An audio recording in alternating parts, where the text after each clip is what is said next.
Take them now? Okay.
Good afternoon.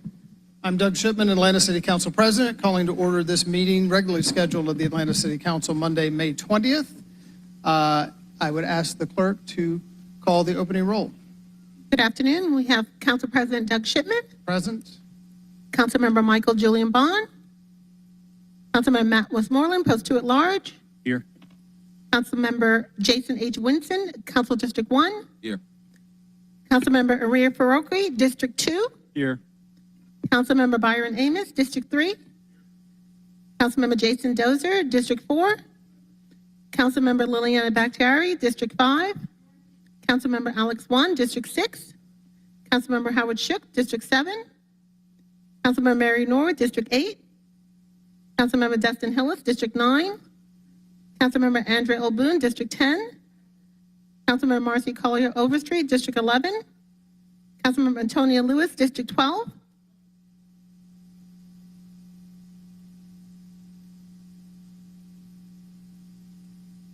Council President, we have a quorum of 13 members present. Thank you. Next, we'll move to the adoption of the agenda. The agenda was sent out ahead of time. Are there any changes or updates to the agenda? If not, there's motion to adopt the agenda by Councilmember Lewis, seconded by Councilmember Bakhtiari. We could do this via unanimous consent without objection. Any objection to the motion to adopt the agenda? Madam Clerk, please sound the count on unanimous consent. Council President, 13 yeas, 0 nays. 13 yeas, 0 nays. The motion to adopt is carried. Next, we'll move to the invocation. We don't have a guest today, but we will be taking a moment of silence. I would like to ask any of my colleagues, are there any special recognitions? Councilmember Dozier. Thank you, Mr. President. I do want to acknowledge the the passing of Deacon Robert Lee Darden.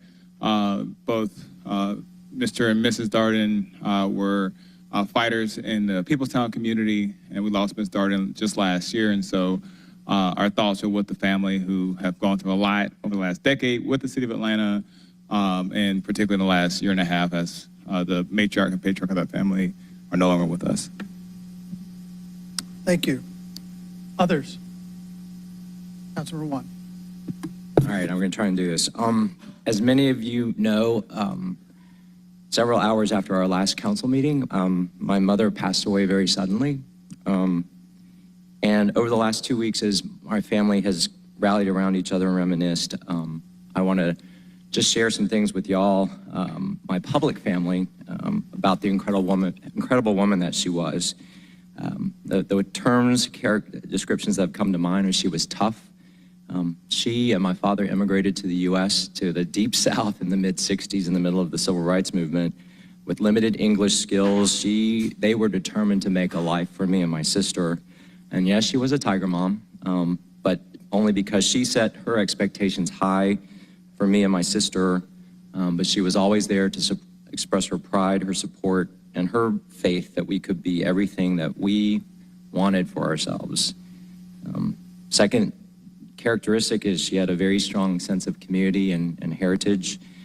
We were so often the first Asian American families in our communities, and my parents made it a point to help build the Chinese American community here in Atlanta. And I look back and I know that's where my community service seeds are, or were first laid. But I marvel at how well she was able to balance and instill in me and my sister both the perfect balance of Eastern and Western values. She was a lot of fun. She loved to play mahjong. She played a mean game of poker, y'all, and loved big meals, loved tacos and margaritas. And if you haven't tried it before, you'll have to try her favorite. It's an amaretto-filled strawberry. But most of all, she was loving and protective and supportive. When I came out in 1990, I'll never forget it. Her biggest regret was the fact that I felt like I had to wait that long to tell her. And I'm like, that's exactly what a gay son wants to hear from her mom. And yeah, her mom. But I also remember her last conversation with me was about just reminding me to stay safe in the midst of all the protests. And I will do that, Mom.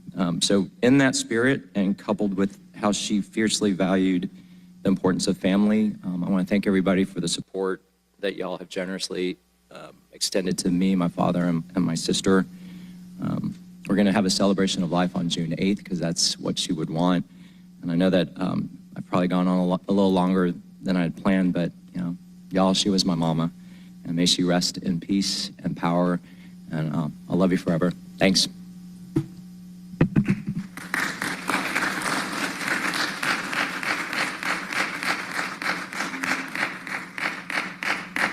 Thank you, Councilmember Watt. I think we all, on behalf of the entire council, we extend our heart to you and your family.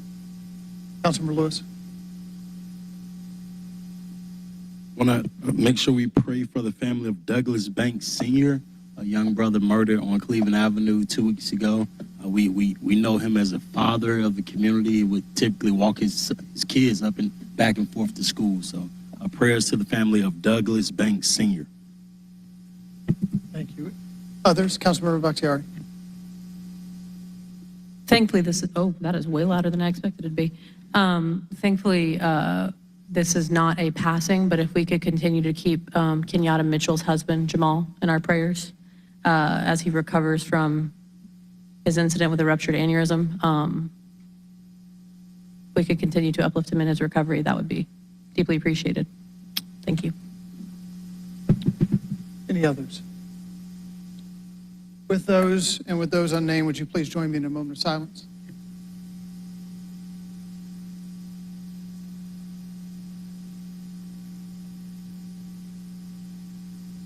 Thank you. Would you please join me in the Pledge of Allegiance? Pledge allegiance.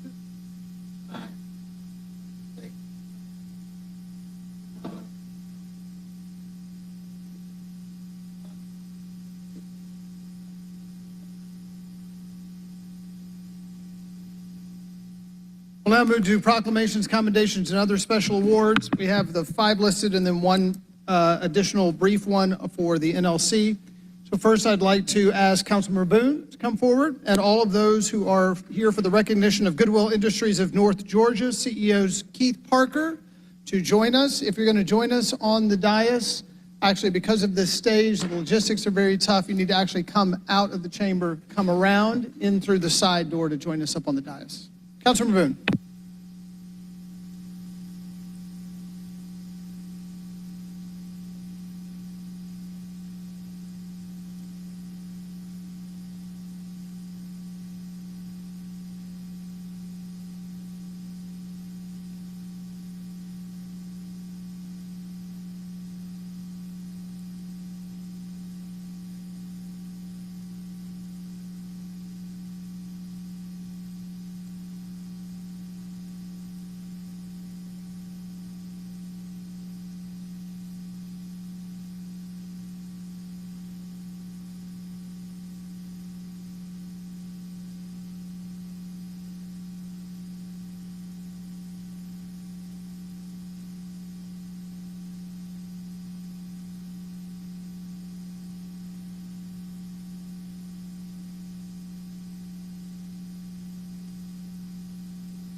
Good afternoon.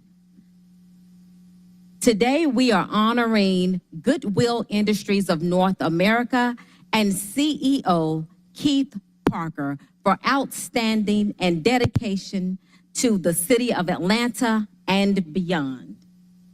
Our first speaker will be Winifred Thomas Cox.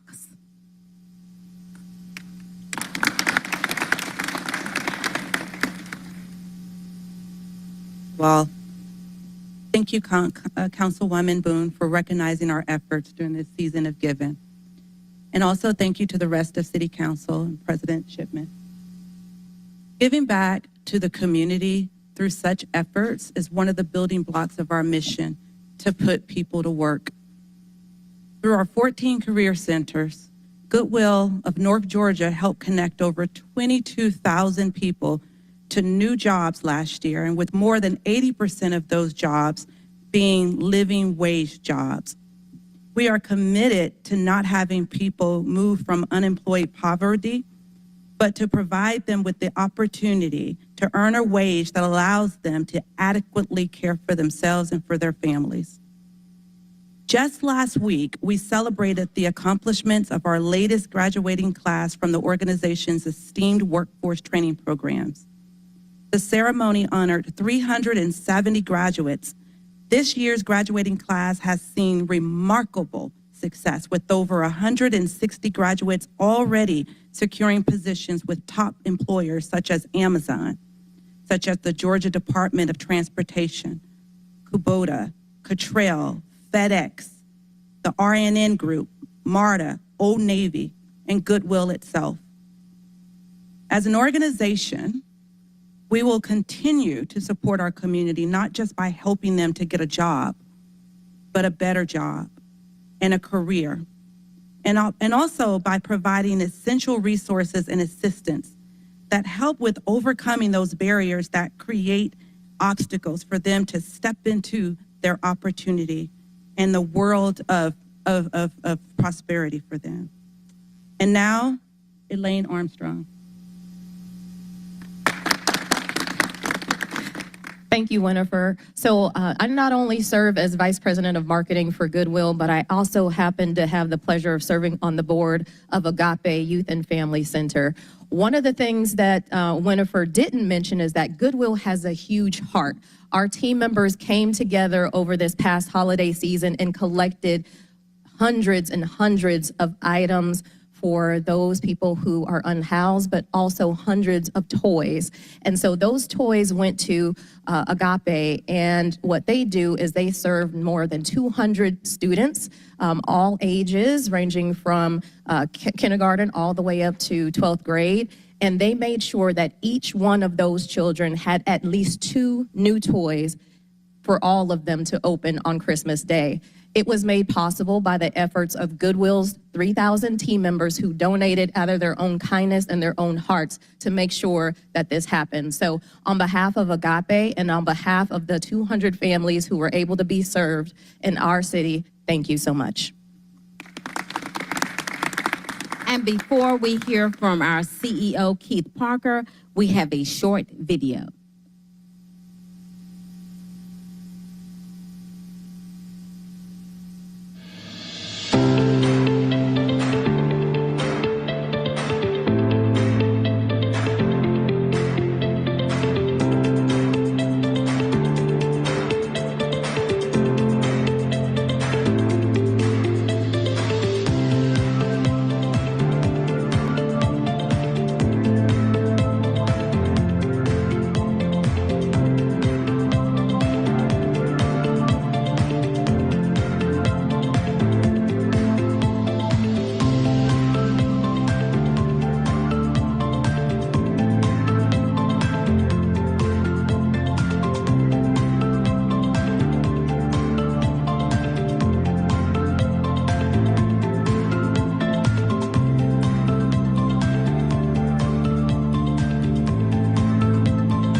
I would like to personally thank Ms. Sherry Hodge for all of her hard work and dedication. She keeps in touch with us, and she always sends help when we need it. I would like to also recognize Erica Qualls, a wonderful City of Atlanta partner with the Marriott Corporation. During my time in the mayor's office, we were connected arm in arm, serving the seniors at the Marriott Marquis for over 7 years. So thank you, Ms. Erica, for being here.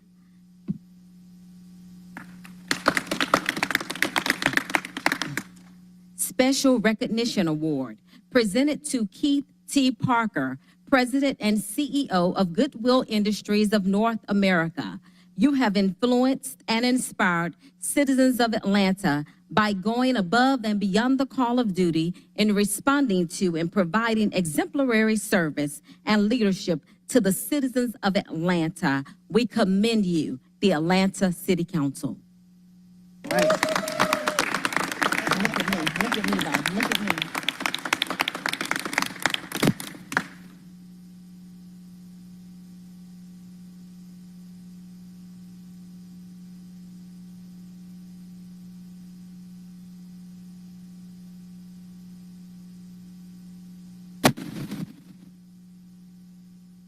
In recognition of Goodwill of North Georgia.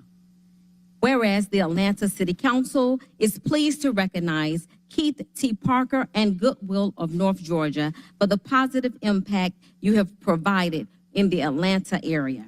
Whereas the dedicated employees of Goodwill step forward as beacons of service, volunteering their time and energy to uplift the community. The collaborative efforts for Goodwill extended to partners, including the City of Atlanta and the State of Georgia. Whereas during the Grandparents Raising Grandchildren event, Thanksgiving food giveaway, they witnessed tireless efforts in serving the community. These remarkable volunteers went above and beyond, not only in their service, but also in their meticulous planning and procurement of essential supplies. And whereas Goodwill remains steadfast and committed to serving the community, extending an open invitation to all in need. The Christmas Toy Drive brought joy to 217 families, distributing a total of 2,700 toys and coats to children. Furthermore, Goodwill sweetened the Hosea Williams Help Children's Christmas Party by providing desserts and contributing to the service of 2,000 meals for underprivileged families. Whereas the spirit of compassion and generosity embodied by Goodwill continues to shine brightly, illuminating the path towards a more compassionate and connected community.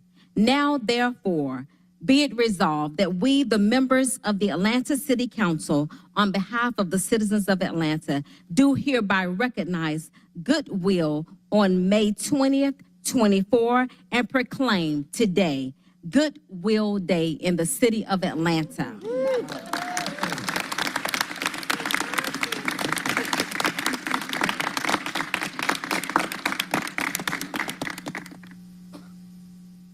Remarks, Keith T. Parker, CEO, Goodwill.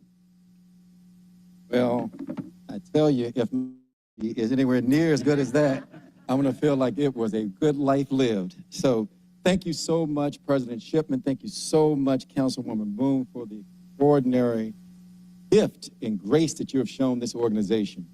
At Goodwill, we like to think of ourselves as the ultimate teach a person to fish organization, and that we help people, some of whom may be homeless, some of whom may be just coming out of the criminal justice system, others who just need a sort of a shot in the arm to give them that new skill level so that they can move up in their jobs, take on that first job, take on a better job, take on a career. But some people we know even need more help, that they're not quite ready to fish. And that's where partnerships with the city, partnerships with people like Lady T, with Hosea Feeds the Homeless and others, to help create a vibrant ecosystem so that people know no matter where they may be on their job journey, they've got a place. So thank you so much. On behalf of our entire team, I've got my board chair, Kofi Smith, with me, incoming chair, Erica Qualls-Beatty, and an extraordinary group of leaders from our Goodwill team. So everybody, please just raise your hand. Everybody. This is the best group of nonprofit folks anywhere in the country. We're doing great things, and with you, the Atlanta community, we can do even more. So thank you very much. Congratulations. And now we will have an official photo. Will everyone please stand forward?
Next, I'd like to invite Councilmember Lewis and all of those here for the recognition of National Public Works Week to come forward and to join us up on the dais, please.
We get all the good people from Public Works to come in here today. Our new commissioner,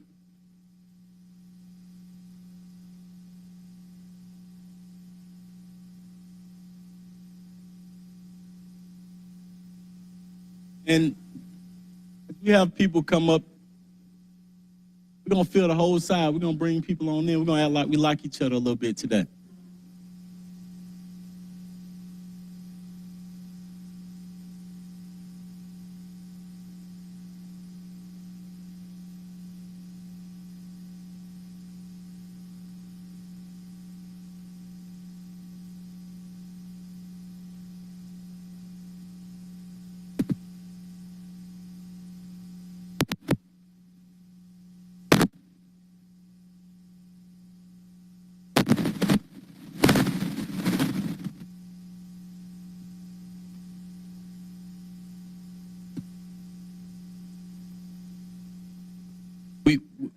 We know it's a good week when we got the good people from Public Works in here, but we know we got to get people back to work because they make the city really move, right? And so this week is National Public Works Week, and as the chair of utilities, I have the pleasure of presenting a very special proclamation. Since I got elected, the one thing I've been quoted as saying was, the city of Atlanta does not work until we treat the trash man like the fireman and the policeman. And this week is a week in which we get to highlight the trash man and everybody else who works in public works.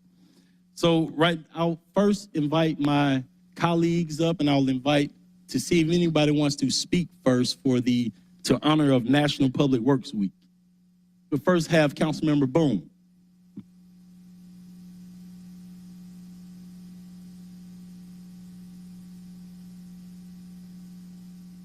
Thank you, Chairman Lewis. I just want to let you all know how much we appreciate you.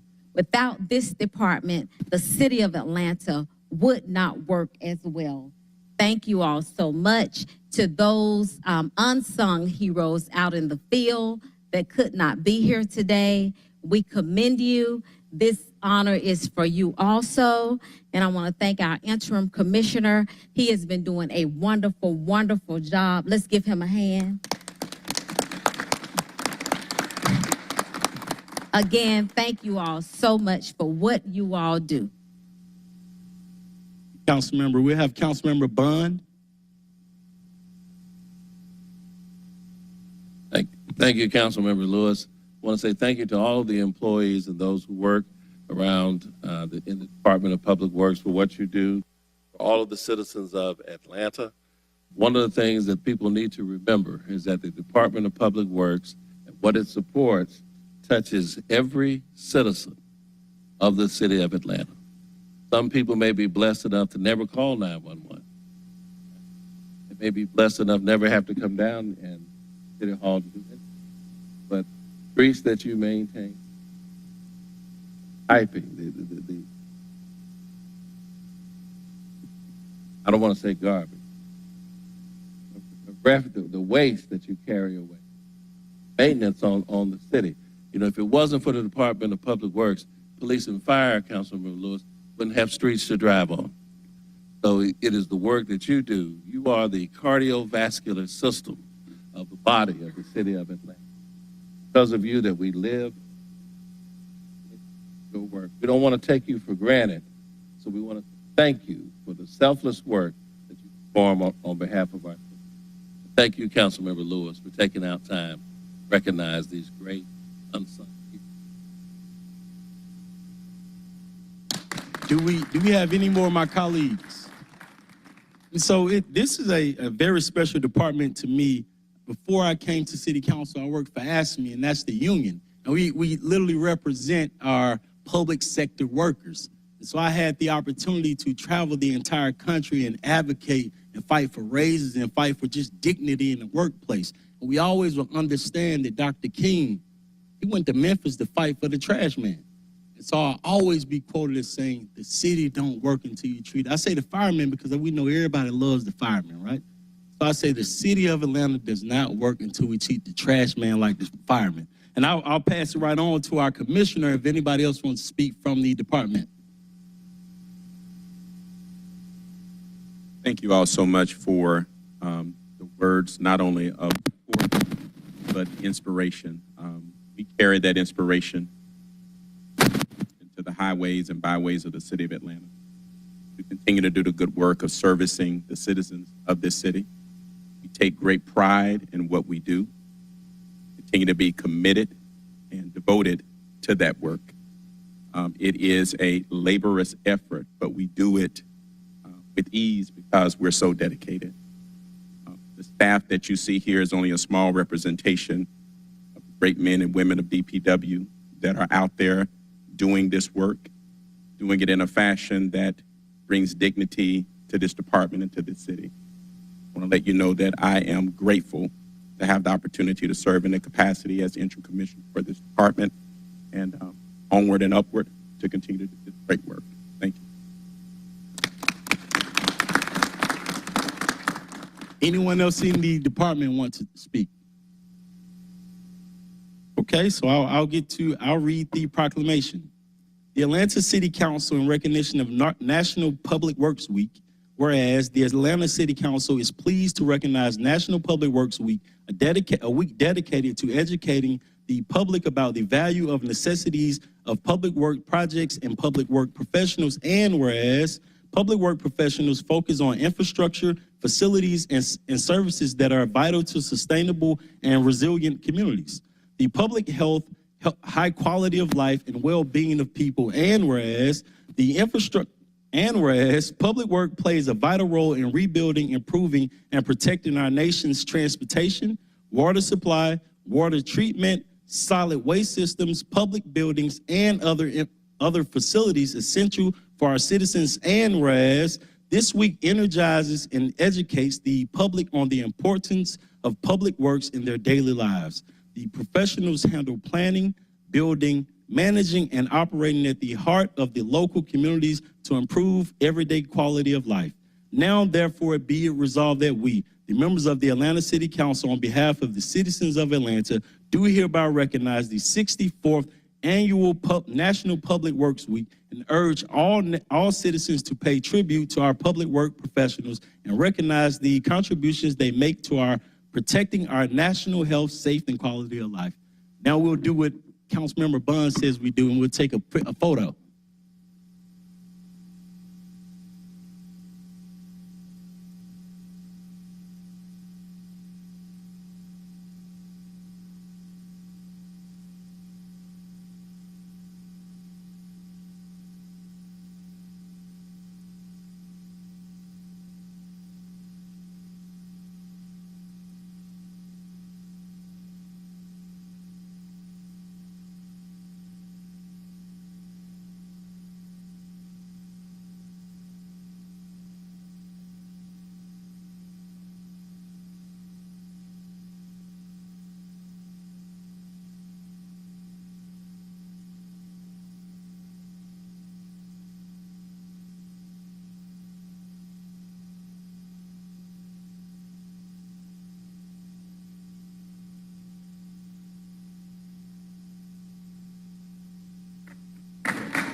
Councilmember Bond to come forward, and all of those associated with the recognition of Moment Temps Limited, Inc. to come forward and join us up here.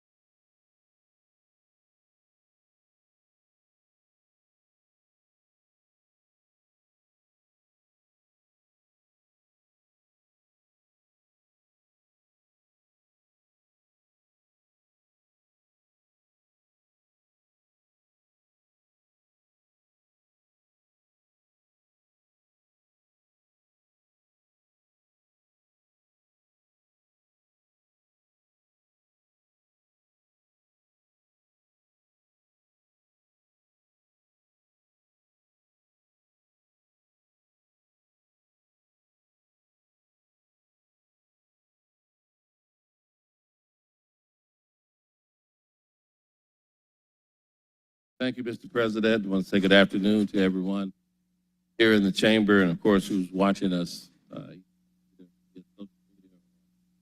Cable 26.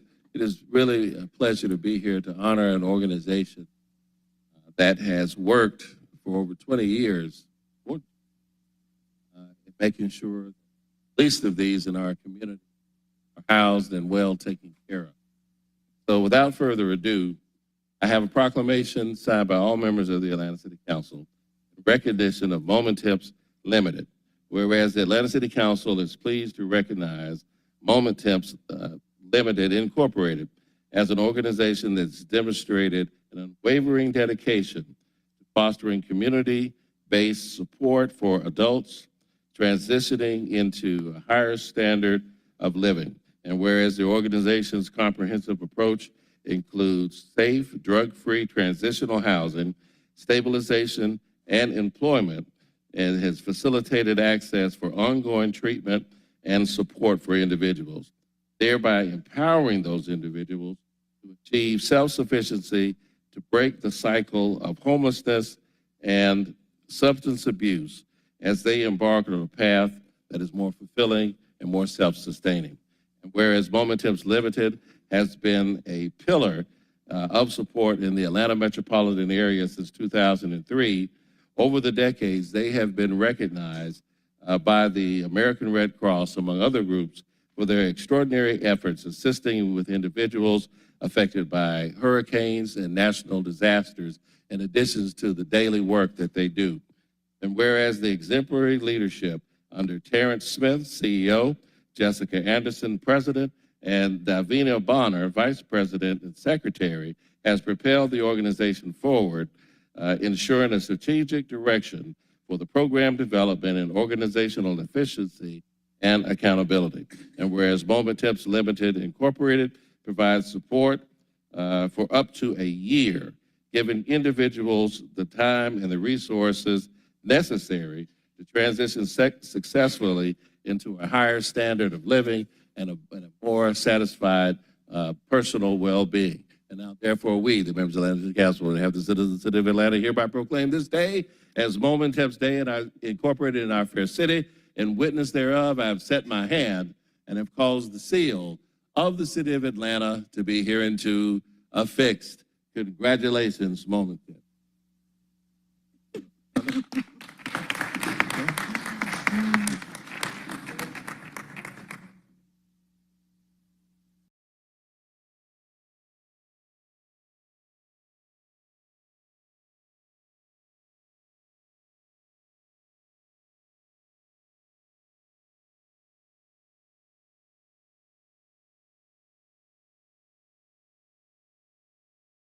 Thank you so much, Michael Bond.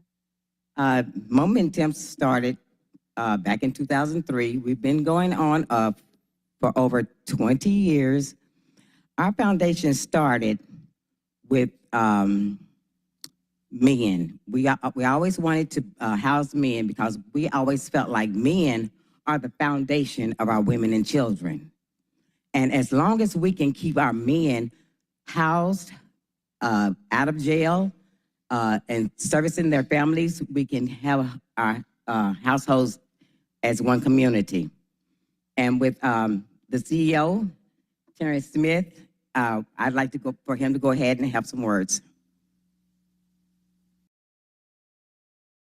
Hello, everyone. How is everyone doing today? My name is Terrence Smith, and I am the CEO of Temps. And I'd like to thank the City Council, the Mayor, Michael Julian Bond, and also I'm a professional volunteer. Miss Boone, and like Mike Holmes, she put us in, and also Priscilla Bird's song with Maximum Impact. Been so much help for what we do in the community. And I want to thank you so much and thank everybody so much for being part. We're just trying to make a chain and everybody come together because everybody do the nonprofit and helping, but all of us going to be together as one unit in the United of Atlanta. All right, thank y'all so much. Y'all want to say anything? Thank you, everyone, and thank you, Mr. for taking me under my wing, under your wing. I met Mr. Smith a couple of months ago, and I told him about my vision of live like Mike Holmes, and he really took me under his wing of honoring my little brother who was killed in a car accident in 2021. And so to honor him, we provide affordable housing, and Mr. Smith has been the catalyst for us to provide that in the city. And so I wanted to say thank you, Mr. Smith, for all of your work and all of your help in order for me to get my vision up and running and honoring my brother, Michael Giles. Thank you.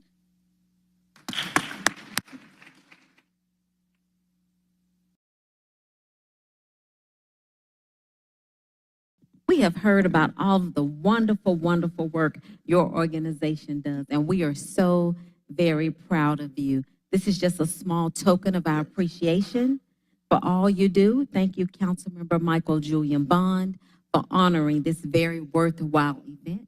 And also to our angel of Adamsville, Miss Priscilla Birdsong of Maximum Impact Love, who makes it her business to feed the community at Jackson Memorial Baptist Church without fail.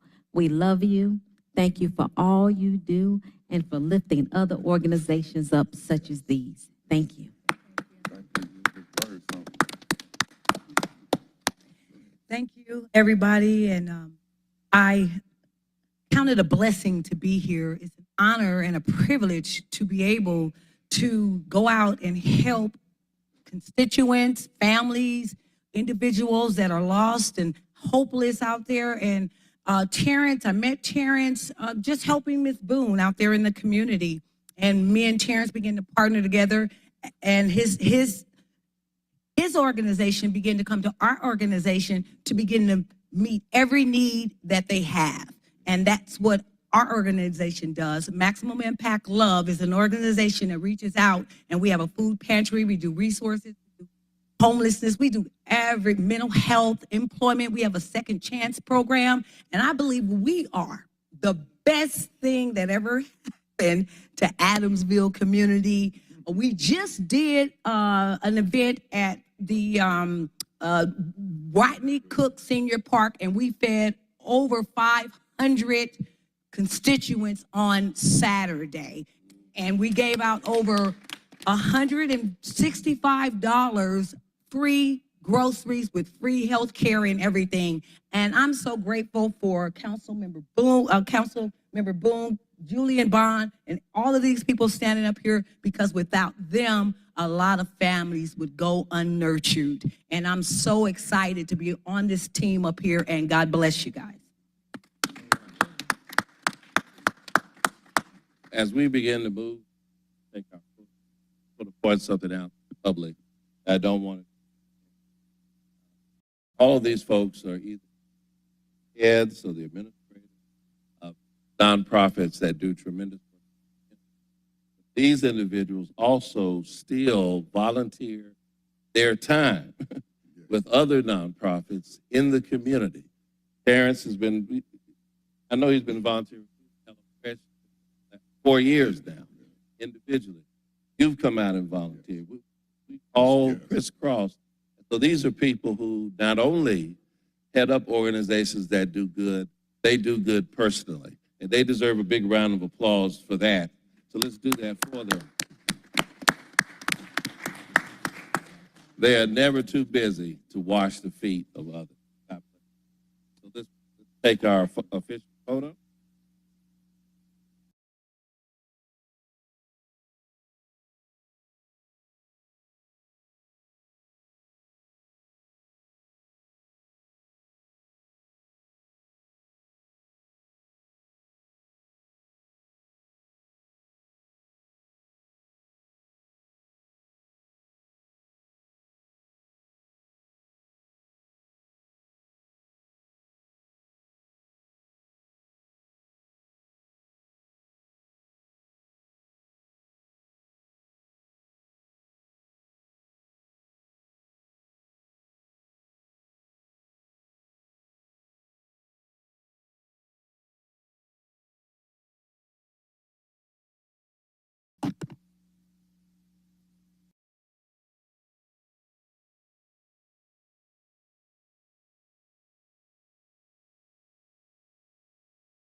Next, I'd like to invite Councilmember Bakhtiari and all those who are here for the recognition of Ms. Shannon Heath Linino to join us on the podium.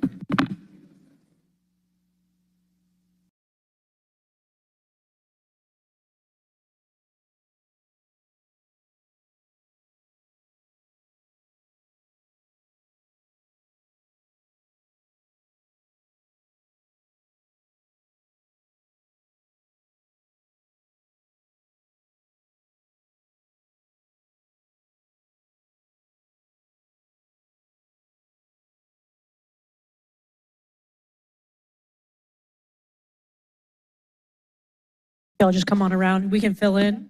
Come on up here. Would you fill in it? You can fill in it back behind us, to the left and right.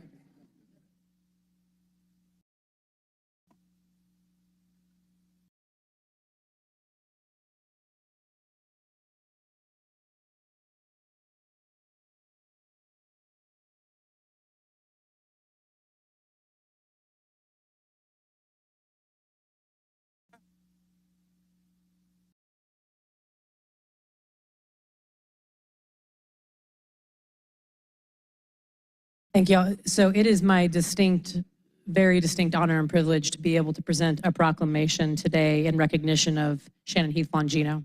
There's a question that I often get asked about politics, and people ask me, when did you get into politics? Some of us are born into it. Shannon is the very definition of that. For those who do not know, and I guarantee you do, for those of you who do not know who Eva Davis is, Shannon is Eva Davis's granddaughter, and the work that they have done in the East Lake community to transform it into the mixed income beacon of hope that we see today. This is a woman who has lived through some of the most traumatic challenges, has overcome them, and still has taken the legacy of her family and taken it to all new levels. And I want to give her an opportunity, and anyone else here an opportunity to speak on her behalf. But it is nothing short of extraordinary that I get to represent the district that Shannon and her family have done this tremendous work in. And so I want to, before we go into this recognition that doesn't even begin to scratch the surface of the work you've done, I want to give a couple of people an opportunity to say some words about you.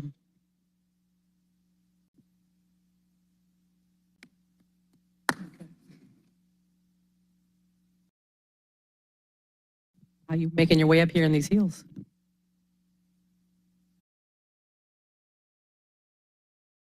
Good afternoon. My name is Carol Naughton. I'm with Purpose Built Communities, and I have the great honor and privilege of calling Shannon Heath Linino my sister. We've grown up together in this work. She's made me better. She has helped challenge me and make me a strong woman, a strong leader, and the kind of person that deserves to be in Shannon's orbit. And I'm particularly glad to be here today to celebrate her and acknowledge her leadership and everything that she's accomplished. And at the same time, acknowledging her grandma, the wonderful Eva Davis, somebody else who helped raise me up and create the person that I have become. Thank you very much.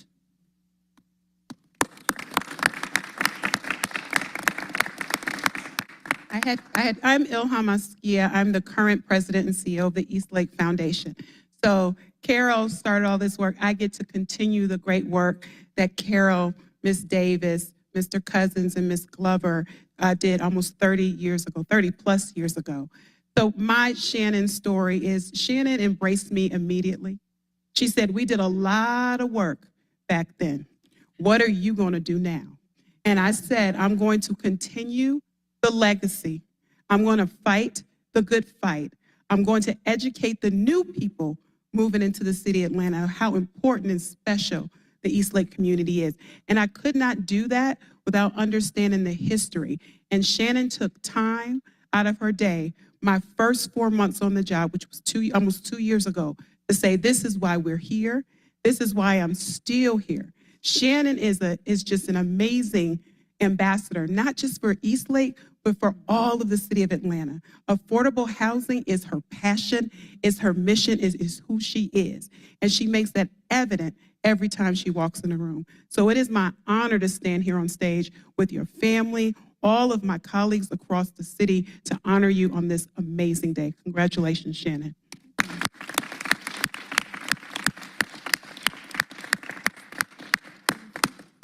I believe my colleague, Councilmember Boone, would like to say a few words.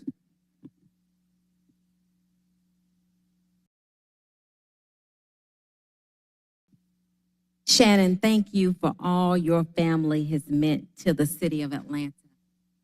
Your grandmother's name was a household name in the Boone home. Without Eva Davis, there would be no Hosea Williams. There would be no Joseph Boone and Ralph Abernathy and Martin Luther King. Your grandmother fought the good fight on behalf of the least of these, and they listened to her. She registered thousands of people to vote and made sure that rides to the polls, that they got to the polls to vote. She was a strong, vibrant leader, and I want everybody to do their research and know why East Lake Boulevard is now Eva Davis Way. Yep. Eva Davis Way.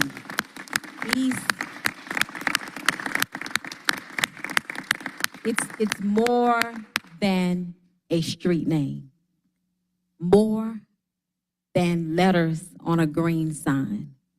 I will never, ever forget the name Eva Davis. Which mayor stayed in East Lake Boulevard overnight? Was it Maynard Jackson? Stayed, and your grandmother was right there. And we must not forget his relationship with the late Arthur Langford, the Senator Arthur Langford. You can see pictures in the Apex Museum, pictures at the Voice. She is truly a legend in this town. Thank you, Shannon. I see you at the ribbon cutting. I see she's making sure that we have affordable housing. Thank you for all you do.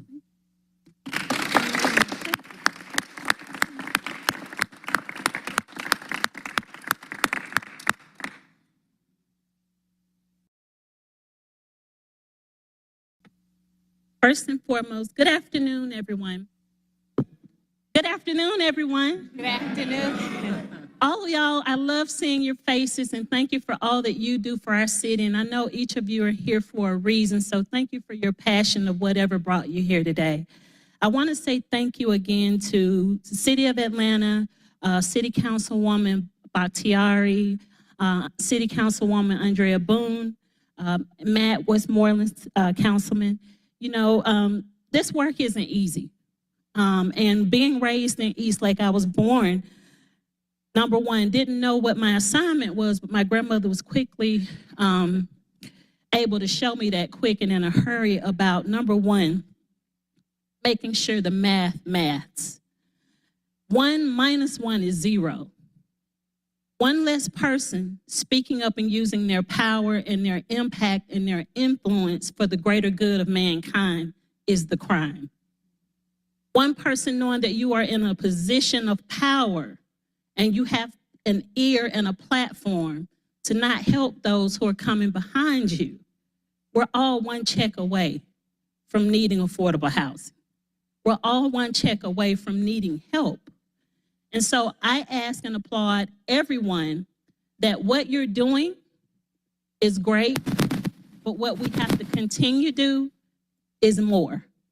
I thank each of you. I thank Atlanta. I thank our citizens, but most importantly, I thank our families, because community revitalization isn't easy.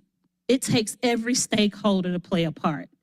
And we have to include families in that impact, because they are the ones who it impacts. And when we make these decisions, keep first and foremost the people that it's going to impact. Our families are not looking for handouts. They are looking for opportunities. They are looking for resources. They are looking for anything that helps them to thrive. And it is not our place or our decision to tell them what that is, but it is our responsibility to make the resources available and provide them with those opportunities. Thank you so much. Remember, 1 + 1 equals a few, and all it takes is a few going in the same direction to get this work done. Thank you for the hard work, and thank you for the hard work. Thank you.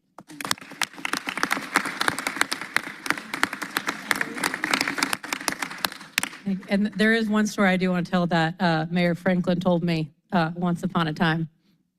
She said that when she was mayor, there had been a community meeting that Eva was holding, and she got to this community meeting and went to go walk in, I think, at the rec center.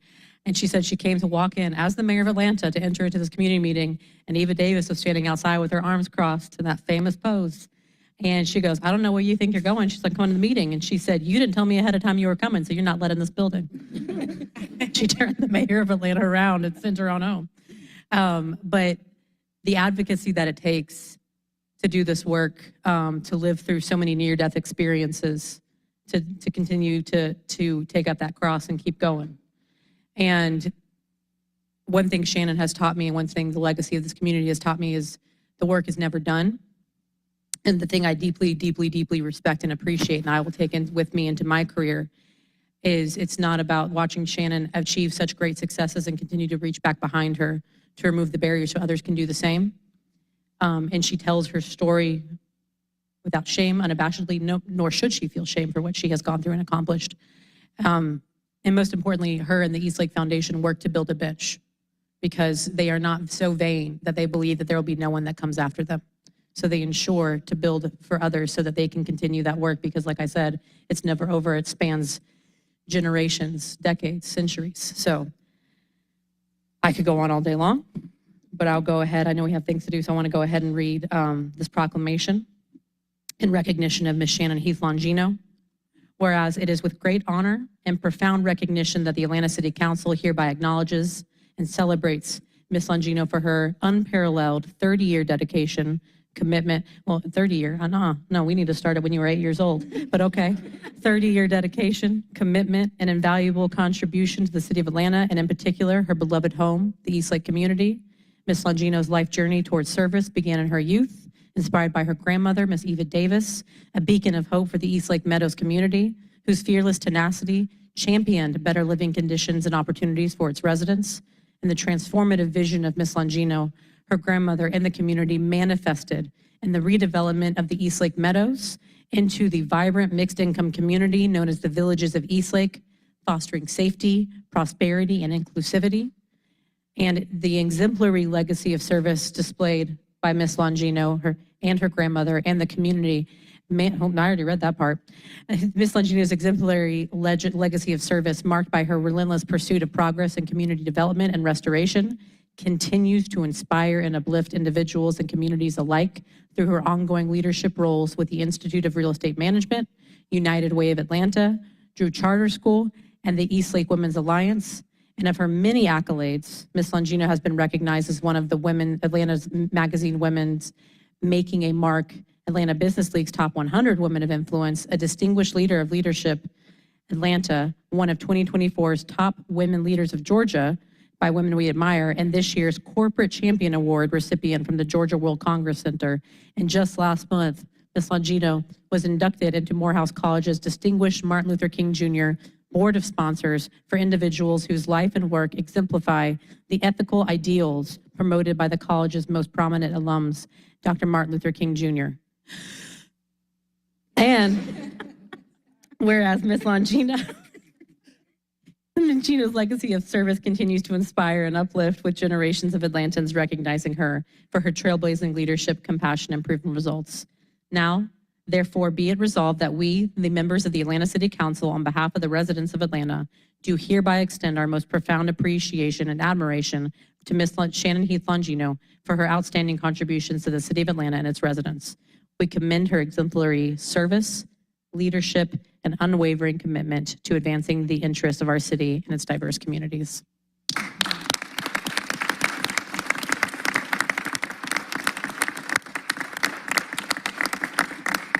So now we'll all line up here, get our photo, and once again, my honor.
I'd like to invite Councilmember Winston up and all of those here for the recognition of the Maynard Jackson High School girls varsity basketball team to come and join us up on the dais.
All right, everyone. It's an honor to stand up here today with state champions, the Maynard Jackson High School girls varsity basketball team. Can we give it up for them? So this is an impressive group that's here today. They won the 5A state championship after an outstanding regular season where they beat crosstown rival Midtown High School in the state championship in Macon, Georgia. So today, this proclamation is very special for me. I'm a father of 2 young girls, and so to be able to honor and uplift this group of champions here today is special for me. We're in a historic moment right now in our time where women's and girls basketball is at an all-time historic level, where people are recognizing how great this sport is, how great the women that play this sport is, and so it's an honor to be able to give this honor to this impressive group right here. They've got several seniors. If you're a senior, raise your hand. So we got a few seniors. So we definitely want to recognize our seniors. Today they had a half day, but this was the last week. They will be graduating on Wednesday. What a wonderful way to go out as champions. And so we just want to honor them today. I have a proclamation, but before we get to it, I want to just make sure we recognize the coaches that are here. We have Coach Powell somewhere. Yep, and then we have Coach Miles, I think. Coach Miles. So we want to congratulate him. And we thank Principal Adam Danzler from Maynard Jackson for being here today, helping organize this to be able to give this honor today. So first I'm going to ask if any of my colleagues have anything they want to add. So we've got our APS School Board Rep, Katie Howard. So Katie, if you want to come up and say a few.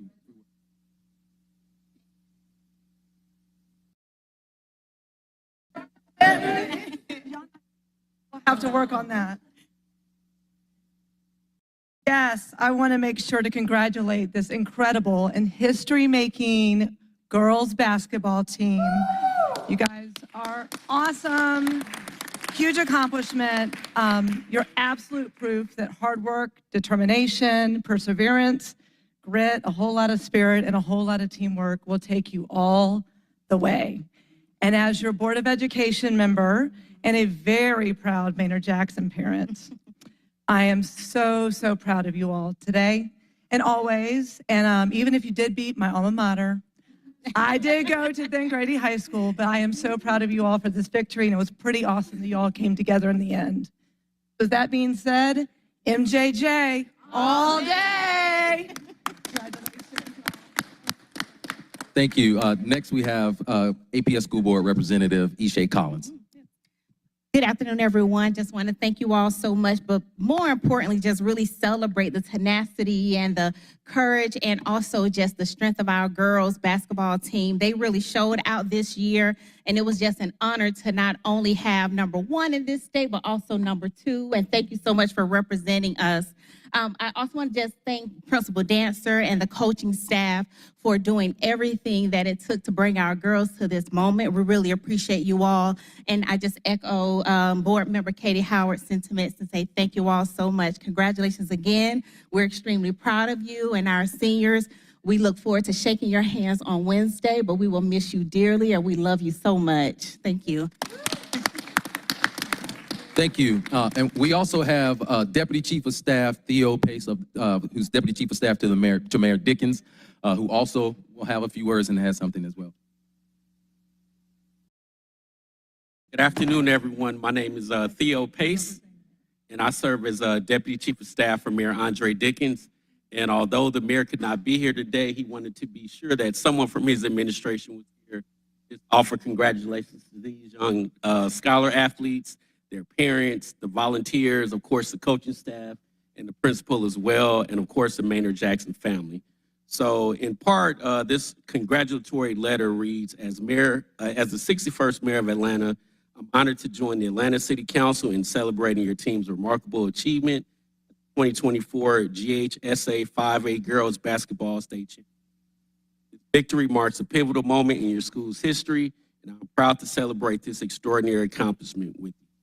On behalf of the city of Atlanta, we salute your remarkable achievements and celebrate the excellence that each member of the Jaguars has displayed throughout this past season on a momentous occasion. Congratulations, sincerely, Mayor Andre Dickens, Mayor of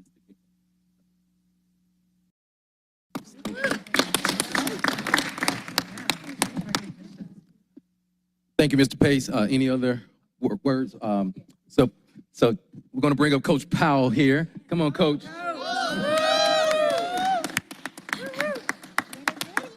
Good afternoon. I am Coach Powell, girls head coach. We have done an outstanding job this year. I mean, coming with regrets from last year, almost making it, getting knocked out in the Final Four just when you're knocking at the door. And this year we set our minds to not being able to look back, but to always look forward. And looking forward was winning this thing and getting majority of our seniors something to remember this historical moment by. So we wanted to present to Mayor Dickinson, even though we can't help because he graduated from Hayes, but we wanted to give him something that will remind him also that there's another state champion team in this region as well, and that was Maynard Jackson. So we gave him an autographed ball.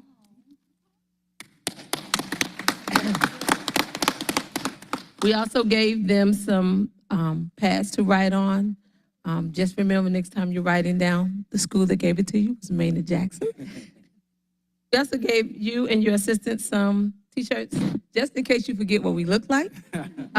They'll have state teams on it, what year we won, and the players that did it all. 29 and 1.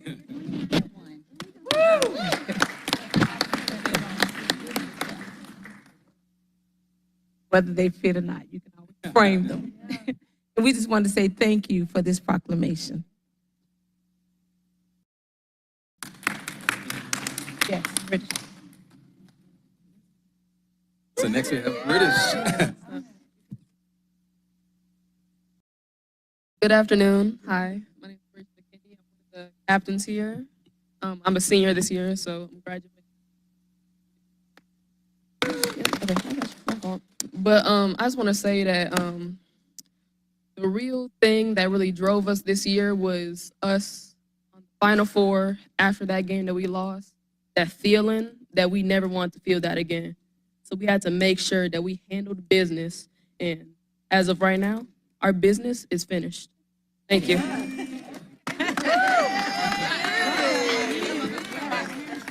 And they did handle their business down in Macon. Principal Danzer, would you like to add anything? Go ask Principal Adam Danzer. Yeah. So I'd like to take a moment to thank Councilman Winston for this proclamation and this opportunity for this amazing group, as well as to the mayor for his acknowledgement of this great accomplishment. Maynard Jackson High School, if you don't know, is maybe 2 miles down the road from here. We can see this building from our rooftop. We are the best school in APS. I'm allowed to say that. Others can know it.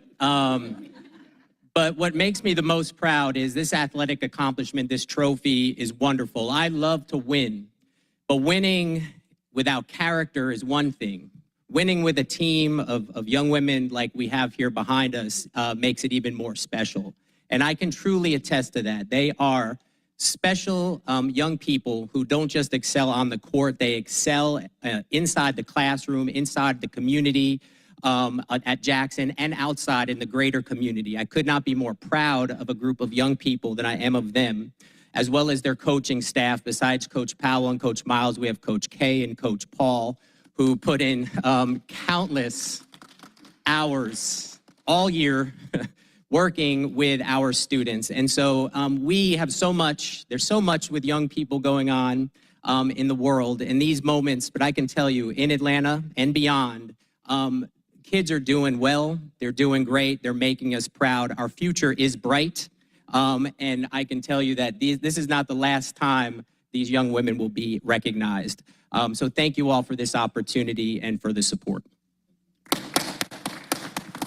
Thank you, Principal Danzer. And I have to say, I've had the privilege of going to Maynard Jackson a few times to visit with some of the students, and it's just a remarkable place. There's so much love and community that's there, and I think that's a testament to what Principal Danzer has done at Maynard Jackson. And so I encourage everyone to keep supporting this school. They have a tremendous athletic program, but what they're doing outside and in the community is also tremendous as well. So we thank you for that. So at this time, I'm going to read the proclamation. It reads, in recognition of Maynard Jackson High School girls varsity basketball team, whereas the Atlanta City Council is proud to recognize the Maynard Jackson Lady Jaguars for winning the 2023-2024 Georgia High School Association Girls Basketball 5A State Championship, and whereas their second ever championship appearance, the Jaguars defeated rival Midtown High School 58-44 in the championship game in Macon, marking their first ever title win. And whereas it was the 4th time these teams played during the season, with Maynard Jackson winning all 4 games. And whereas the Jaguars were the top class 5A girls team from start to finish, achieving a record of 29-1, the victory marked the first Atlanta public school to win a girls basketball championship since Frederick Douglass High School in 2020. And whereas the Lady Jaguars, coached by Michelle Powell and Maurice Miles, went undefeated in region play and secured the #1 state ranking for 5A and #7 overall state ranking. And whereas the City of Atlanta recognizes the dedication and perseverance exhibited by the Maynard Jackson School Lady Jaguars in their pursuit of excellence this season. Now, therefore, be it resolved that we, the members of the Atlanta City Council, on behalf of the citizens of Atlanta, do hereby recognize the 20th day of May, 2024, as Maynard Jackson Lady Jaguars Day in the city of Atlanta in celebration of their historic 5A state championship. It's signed by Council President and all members of the Atlanta City Council. So as everyone else mentioned, let's get up and we'll take a picture. Thank you.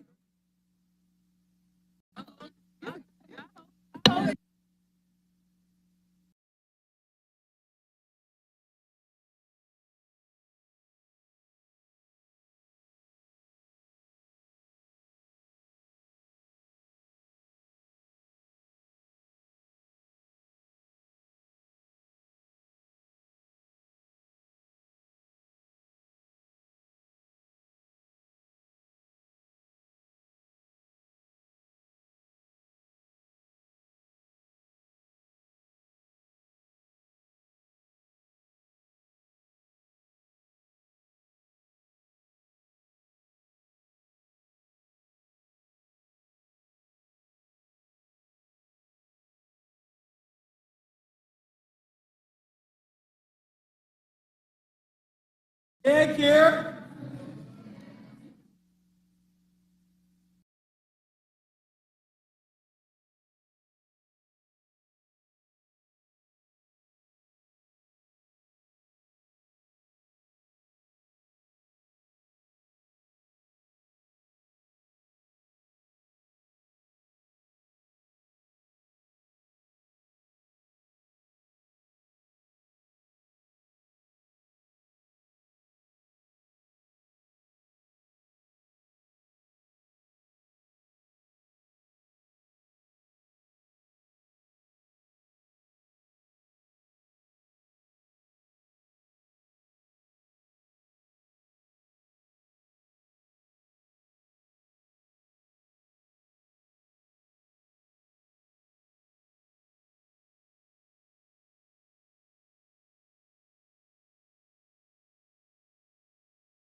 Finally, I'd like to invite Councilmember Amos up to read in a proclamation regarding the National League of Cities.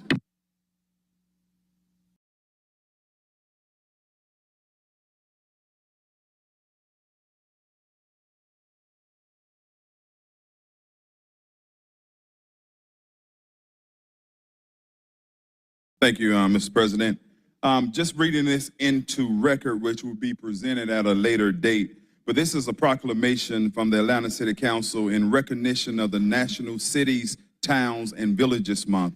Whereas the Atlanta City Council and the City of Atlanta recognize the importance of acknowledging the long history of the National League of Cities for their work with the municipal governments, and whereas the National League of Cities was founded in 1924 in Lawrence, Kansas, as the American Municipal Association by state municipal leagues seeking more coordination and national representation as cities, towns, and villages expanded rapidly, whereas local governments are the bedrock of American democracy, providing 336 million residents with the most accountable, responsive, inclusive, ethical, and transparent governments in the world, and whereas from the nation's smallest villages to its largest cities, America's local governments have been essential in transforming the United States of America into the greatest, most influential nation in world history. And whereas Atlanta was first incorporated in 1847 and is proudly served today by 17 elected officials as a municipal workforce of over 8,000 dedicated public servants. Now, therefore, be it resolved that we, the members of the Atlanta City Council, on behalf of the citizens of Atlanta, do hereby proclaim May 2024 as National Cities, Towns, and Village Month in celebration of America's local government and the National League of Cities' historic centennial anniversary on this 20th day of May 2024. And of course, it is signed by all members of council and the council president.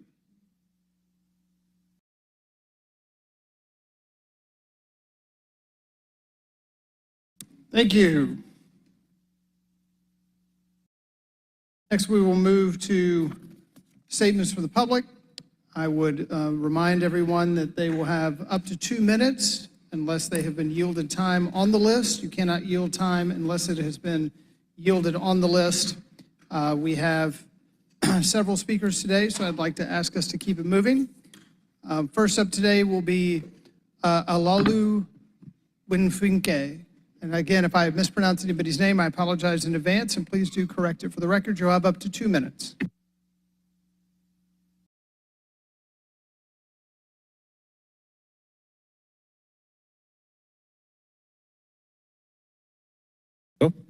All right. Good afternoon, everyone. My name is Alalu Winfunke.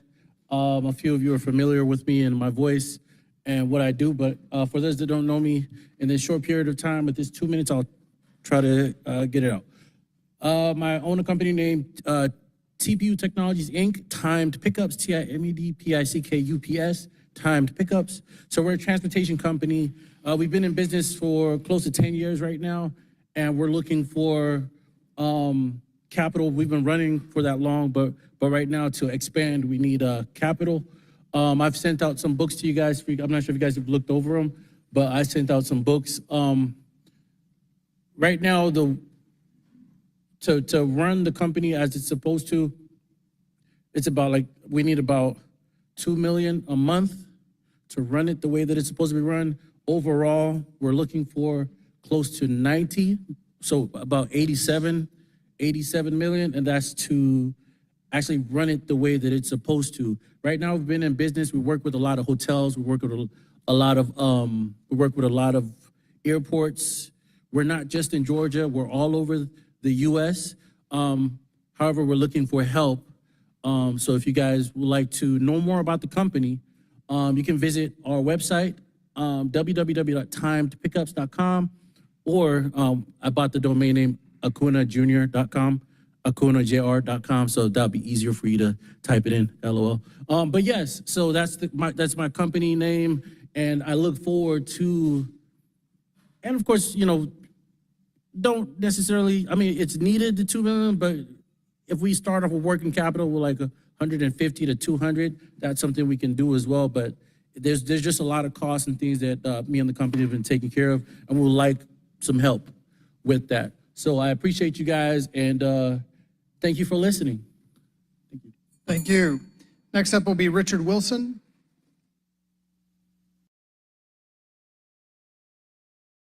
Richard Wilson. Next up will be Kiana Jones. Due to yielded time, you'll have up to 10 minutes.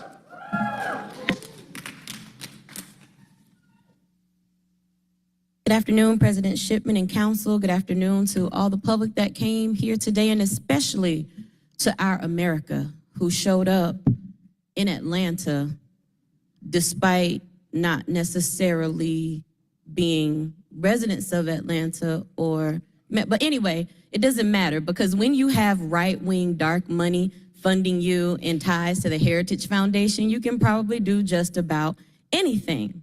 So we have this group that came out today to talk about safer streets and brighter futures. Well, I don't know where the safer streets are coming from when we don't even have working street lights. I don't know where the brighter futures are going to come from when we're not adequately funding education, when we are not putting money into resources for community instead of over-policing and over-surveillance. I don't know where the safer streets are going to come from when a council member tells the police chief that he is on the scene of an active, quote-unquote, chop shop. But police don't respond because the police chief is more interested in having officers assigned to that beat sit on a piece of property that's not even yet developed.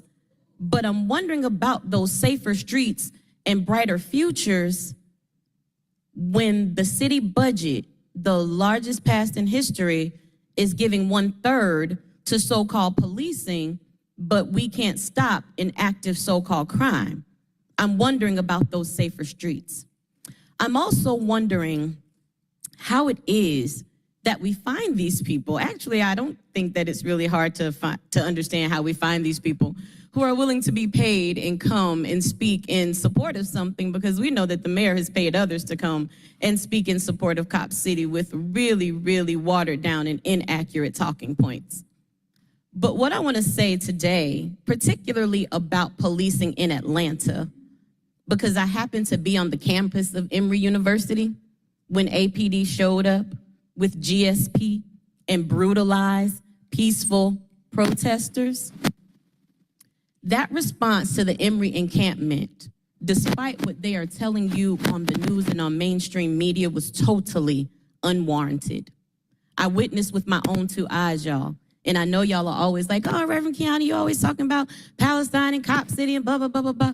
I'm going to tell you the connection, because the techniques that we saw at Emory are the ones that our police officers learned through GILE, the Georgia International Law Enforcement Exchange, where they train with those IOF officers.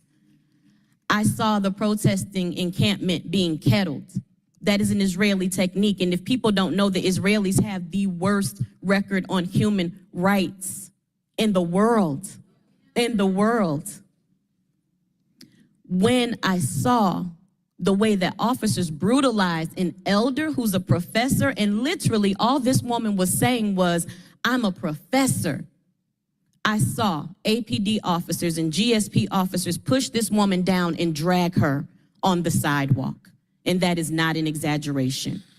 What I saw was a use of force and a level of force that was unnecessary, because people were milling around, people were talking, people were giving out pamphlets and public education, political education to people, if you will, about why they were having that encampment.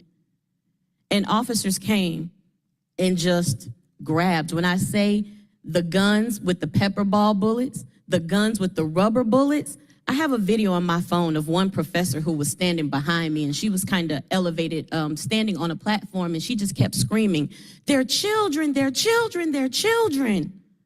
Because these are 18 and 19-year-olds that officers are coming at with this type of force. And I'm telling you that all they were doing was standing together. There are countless videos that show those atrocities. The videos have not been doctored. The videos have not been edited, maybe for time. But when you can see police officers repeatedly tase a person who is already handcuffed, you can't train that out of people. You can't reform that out of people, because that signifies that those officers don't see us as human, because who does that to a person? Animal control officers don't even put down rabid dogs that way. But we think it's okay for our officers to treat residents that way. It's not okay. It makes me think about a quote from Malcolm X that says, if you're not careful, the newspapers will have you hating the people who are oppressed and loving the people doing the oppressing. If we are not careful with what we see on mainstream media, even what we see on social media, the sound bites and the hot takes, we will find ourselves hating the very people who are standing up for justice. What we see now is that there are two things that if you just mention them, you are immediately a target. That's Cop City and Palestine. You can't say free Palestine, you can't say let Gaza live, and you can't say stop Cop City, because if you do, you're already being surveilled, but you're gonna be surveilled more. You're already being harassed, you're gonna be harassed more. But why is that? What are the ties? Why is it okay for us to watch Palestinian children die day after day after day after day from starvation, not realizing that there are children in Atlanta who die day after day after day after day from starvation because they live in food deserts, because food insufficiency is a real thing here, and because we keep putting money into policing instead of fortifying our communities with the resources needed? Why can't we see that the same way the IOF surveils Palestinian children, will kidnap them and murder them with impunity, the Atlanta Police Department will grab our children the same way, because they've learned it from them? And if you think that's an exaggeration, I just implore you to keep watching. If you think that these are just made up stories, keep watching. But as you watch, please don't keep covering your eyes and ears so that you don't see and hear what's happening. Because everything that I've stated is real. When I tell you that I don't have one good story to tell you about police interaction that I've seen, I don't. And that goes back to when I was a little girl and my mother was a victim of domestic violence. Every time the police showed up, the beatings were over. My stepdad was gone. And even when he murdered her in cold blood, by the time the police got there, my mother's body lay naked in the street for over an hour. I don't have to dig deep to think about why I don't believe in the utility of policing. And I don't have to dig deep to tell you why I know that strong communities are what give us safer streets and brighter futures. I don't have to dig deep when I tell you that these people from our America came out here to give you a message too, and I don't have to dig deep to tell you that is BS. I don't, because we know it. You'll recognize some of these faces that come up here. They've already gone viral for shenanigans. But what I want you to know, because we're not here to change your minds as a council, we know where you all stand. And we've decided that we disagree, and that's okay. But we are here so that the public would know that the atrocities have not stopped. Deacon Johnny Holloman was not the last one. We see what happened with Roger Fortson, and even though that happened in Florida, that's a son of Atlanta. He played baseball with my cousin at McNair. But when we think about what safer streets and brighter futures really mean, I want you to know that you're not gonna find it at Cop City. Because what environmental racism means, what over surveillance of Black communities means, is that you will continue to see these instances of community harm because you are not truly protecting us. You are simply surveilling us, and some of us are just too dumb to see that we are already being kettled for slaughter. Next will be Jenna Parity. You'll have up to 2 minutes.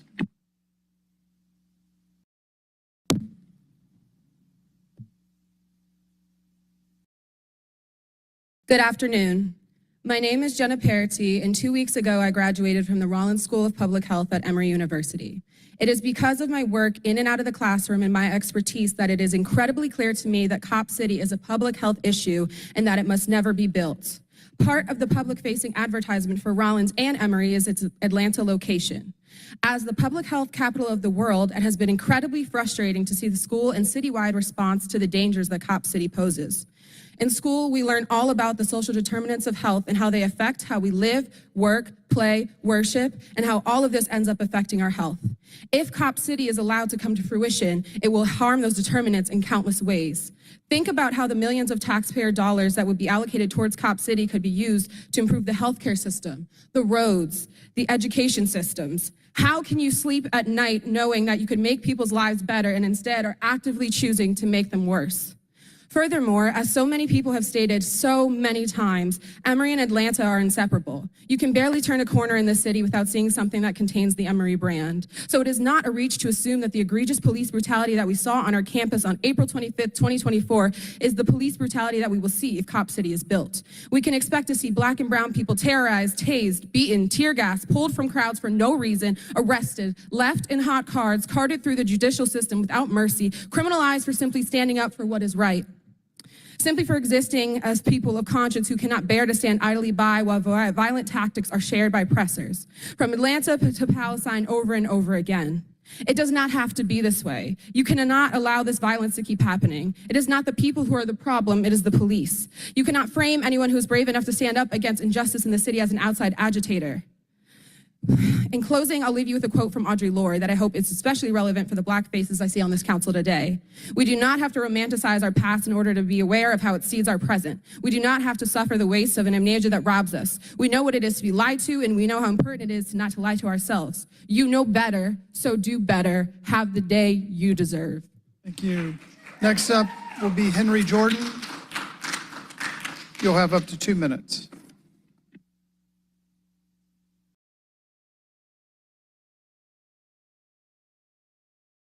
Even unto the Spirit of God, everyone that's here.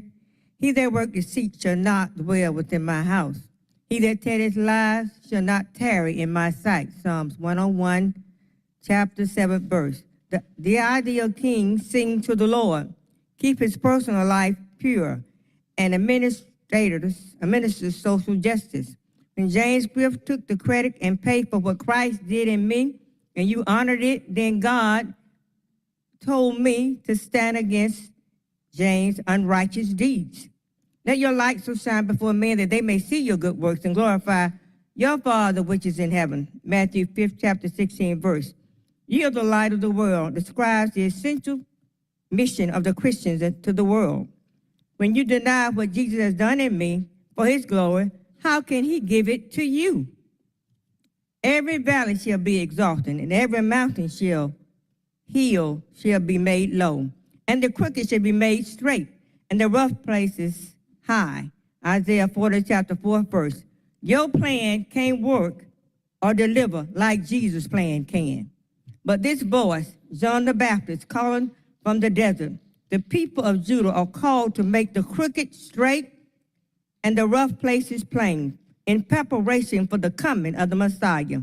I had a vision of people in a big bubble. They couldn't enjoy the trees, the mountains, the land, or even the atmosphere. The Lord said the answers in the homeless is calling on Jesus. Have a business plan for the saving and deliverance of an enormous amount of souls and lives to let me know it's real. Jesus created the income for this purpose. How can you believe or receive honor one of another and seek not the honor that cometh from God only? Matthew 5th, chapter 44th verse. The scripture bear witness to him, Jesus. You give glory to pay to James Gift for what Christ has did in me. When God tells me to work for him for your protection Time is and expired. refuse to give Christ glory what he's done. Thank you. Next will be Jimmy Hill. You'll have up to 2 minutes.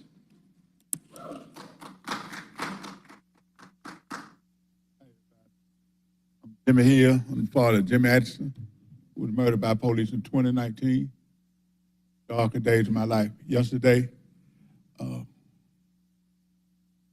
second year that his mother had passed away. Yesterday was 2 years ago, on the 19th of May. She died from a broken heart. My son being murdered as a result. I just want to say this. Word of God, the word and truth of God, which is still very much active and alive today, states, do not follow the crowd in doing wrong when it comes time to testify in a dispute. Do not be swayed by the crowd to twist justice. And that's exactly what some of you are doing. Injustice anywhere is a threat to justice everywhere. Human suffering anywhere concerns men and women everywhere. This is happening in America. This human suffering is right here, what's happening in Atlanta. Our progress towards a more just society is being challenged and not advanced. The voice of white supremacists, white nationalists, and white male dominance is louder than ever. Yet the oppressor wouldn't be so strong if he didn't have an accomplice among the oppressed. Today, some of you sitting in those seats are playing the part of the oppressor. And some of you black people in those seats are accomplices among the oppressor. The Atlanta City Council is the chief policy-making body for the city of Atlanta. Your mission is to ensure that Atlanta is led by a groundbreaking, strong, and capable group of leaders that work for the good of citizens across the city. Use power to help people, for we are given power not to advance our own purpose, nor to make a great show in the world, nor a name. There is but one use of power, and it's to serve the people. Yet for some strange reason, you continue to be ignorant of these words of importance, lacking of your responsibility to make Atlanta a safer community, neglecting your duties to holding yourselves and each other accountable, and other city leaders accountable. But most Time has of all, expired. completely failing the people.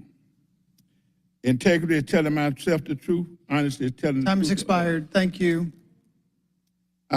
Before I go, I have to say this. I demand, I've been coming here for 5 years asking City Council to do things. Today, I'm going to hunt you in your sleep. I'm going to hunt you every which way it is. I demand. Thank you. Your time has expired. I demand Atlanta City Council Thank you. stop loaning police officers Atlanta police officers out to federal task forces. Thank you. Next will be Garrett Brand. You'll have up to 2 minutes. I'm so sick of doing this. I'm so sick of y'all. But I want to start by congratulating you all. I want to congratulate you for being the legislative body which officially made me lose all faith in electoral politics. Y'all have continually shown that you have no respect for the ideals of democracy, nor the actual text of the law which you are required to follow. This stands out to me because democracy is the one thing that you all actually claim to care about. You're okay with police brutality. I mean, shoot, you're okay with police murders. You're okay with environmental racism. You're okay with the housing crisis. You're okay with food deserts. The one thing we have always heard from you in all the other Democrat suits is that we must protect the integrity of democracy at all costs. We damn sure hear this when it's time to whip up some votes to keep y'all and your friends in power. Every time election season rolls around, it's a battle for the life of democracy or a fight against fascism or whatever else you say without fail to get us out there voting and campaigning for you. Y'all will be out there using the same rhetoric to get us to vote for Genocide Joe, who is okay with using our tax money to slaughter 35,000 Palestinian people because Trump is a fascist, and he is, but he's not the only one who can be one. When it's time to actually uphold the ideals of democracy and let the people vote directly on how their money should be spent, y'all are silent. You refuse to take a strong stand for the democracy that you claim to be the protectors of. Where's the signature count? Where's the ballot measure? I thought local government was the bedrock of American democracy. You have shown me that I cannot place my faith in the systems which are supposed to work for me. You had that man from Goodwill up there talking about giving people who've been in the criminal legal system jobs, and you still can't understand why it's a bad idea to give the cops $67 million of our money. You're up there talking about breaking the cycle of homelessness and substance abuse, and you still can't understand why it's a bad idea to give the cops $67 million so they can train themselves to harass and abuse unhoused people better. There was no problem with finding $67 million, which let me remind y'all was supposed to be $30 million for the killer cops. But when it's time to build affordable housing, there's no money. When it's time to pay the teachers, like my brother, there's no money. When it's time to do anything with an actual social benefit, there's no money. But there's always money for the cops, no matter what the people say. Y'all make me sick. You're hypocrites. Keep the word democracy out of your mouth. You don't know what it means. You're useless. You do not represent me, and you do not deserve to be in those seats. Thank you. Next is Ricky Bells.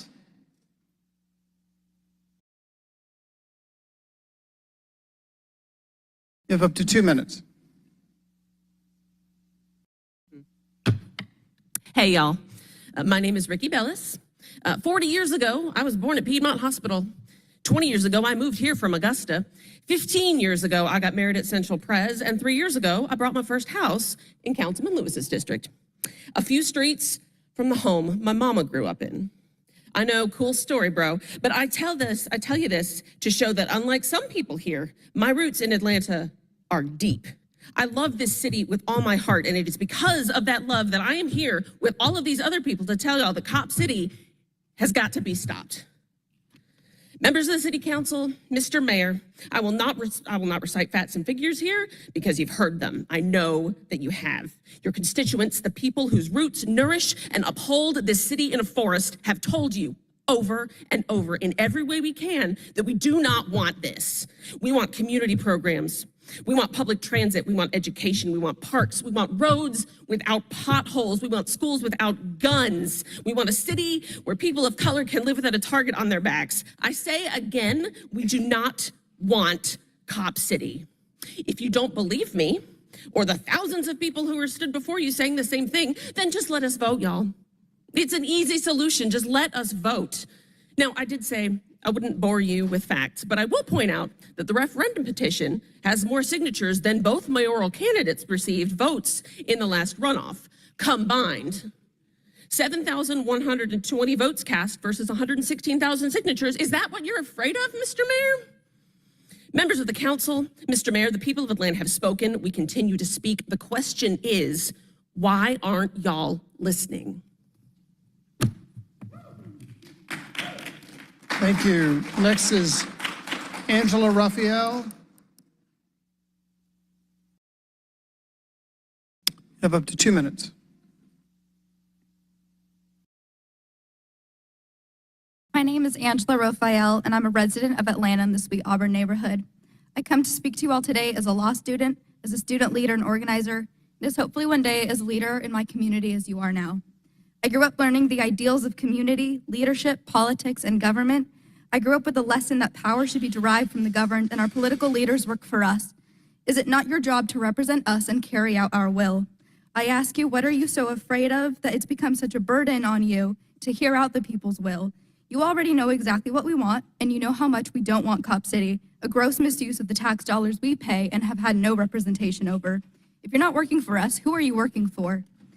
I can only imagine how much violence and crime we could prevent if we spent $109 million on services to take care of our community instead of training city employees for urban warfare against us. What if we spent $109 million on healthcare and housing and education and community programs? You want safer streets and brighter futures? Give us that. Atlanta has proven for generations that our voices will be heard. I ask that you hear us now within the confines of the political process and not let this legal process of voting devolve into something extra legal. Almost every one of the over 116,000 signatures collected in the ballot initiative represents someone who is willing to fight to stop Cop City. But every single one of those signatures represents someone who believes in our democracy and our democratic process. As a law student, I have to have respect for the law. As a political nerd, I have to have respect for the process that dictates the law. But as a law-abiding, tax-paying, voting citizen, I must remind you to respect us, your constituency, or else our whole society falls apart. This isn't democracy, this is fascism. And if you think that's harsh or an overstatement, what else are you supposed to call a government that shuts down democracy and silences dissent with a militarized police force?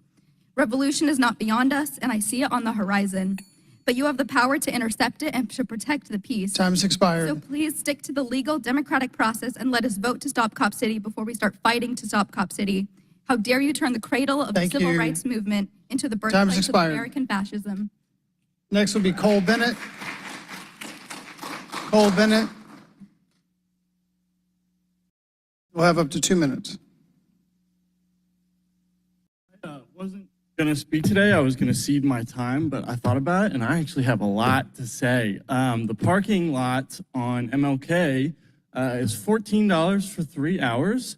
And I thought, let me not do that. Let me just go park at the office, the deck for my office that I work at, which is just down the street. I'll just walk. My name is Cole Bennett. I've been a lifelong resident of the great and beautiful city of Atlanta. I grew up in the Eastlake Oakhurst neighborhood in Decatur in District 5. I went to school in Chastain Park in District 8. I currently live in Virginia Highlands in District 6.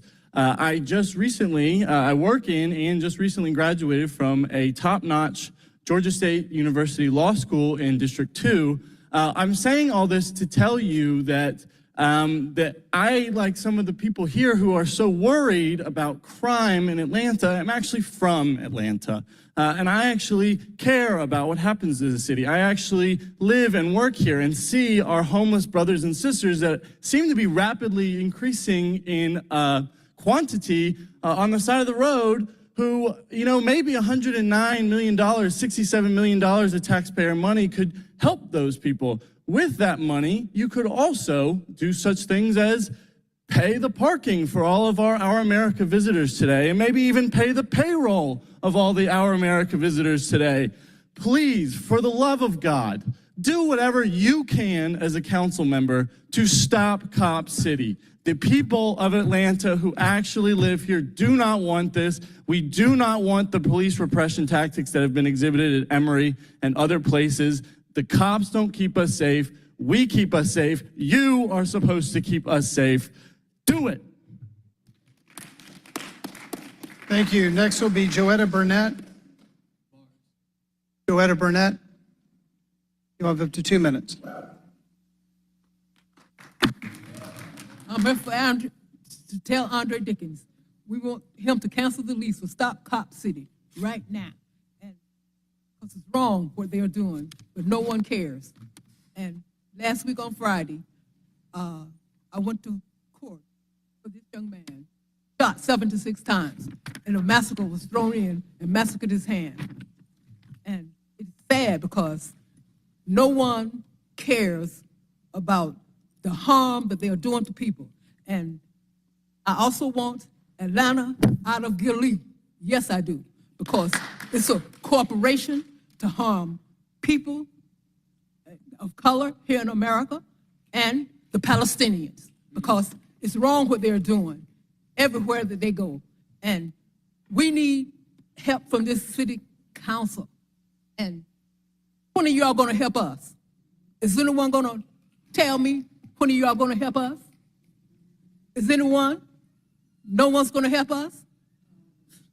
It's sad, because you all need to cancel with Andre Dickens this lease. It is wrong for it to have to have been established. And the people of Gilead, they are connected with Georgia State University, and they help each other to harm people here in America and the Palestinians. Thank you. Next will be Justin Veal. Justine Veal.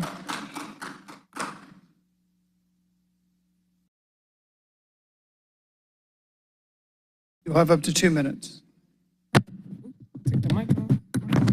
Hey everyone, my name is Justine Veal. I am an ATLian here. I just want to take this time to take a moment and highlight this narrative that has been used repeatedly in the past. It's been used by Mary Dickens and APD today, and this idea of outside agitators being the only people who have been fighting to get their voices heard in the development of this $120 million militarized police training facility. I just want to put on the record that it's not just city council's responsibility to protect democracy. It's not just Mayor Dickens' responsibility to uphold and protect democracy. It's not just President Biden's. It's everyone in this nation's responsibility to uphold in democracy. And democracy was not given to us. It was taken by the Black people. We had to take democracy. We had to fight for all these rights, and we will keep fighting. We will keep fighting for Palestine. We will keep fighting to stop Cop City. And what you all are doing here, what Mayor Dickens is doing, stonewalling our petition, silencing registered voters, it's undemocratic. And as though you can see, there are people here on different sides of the movements. We're all here. So let the people vote, stop hiding behind this appeal, and do what you're supposed to do. Thank you. Next will be Matthew Nursey. You have up to 2 minutes.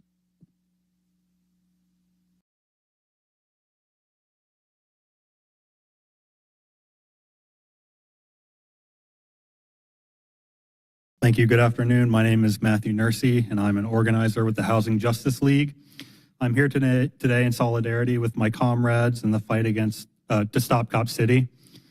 There's a laundry list of reasons why we oppose the project, like the fact that it will train police from here and all around the world, tactics and militarization used against the unhoused, the evicted, and the displaced, deploying the brunt of its force on Black and brown communities from Forest Cove to Gaza. But today, I just want to emphasize one of the reasons, and that is that we want to fund community and not cops.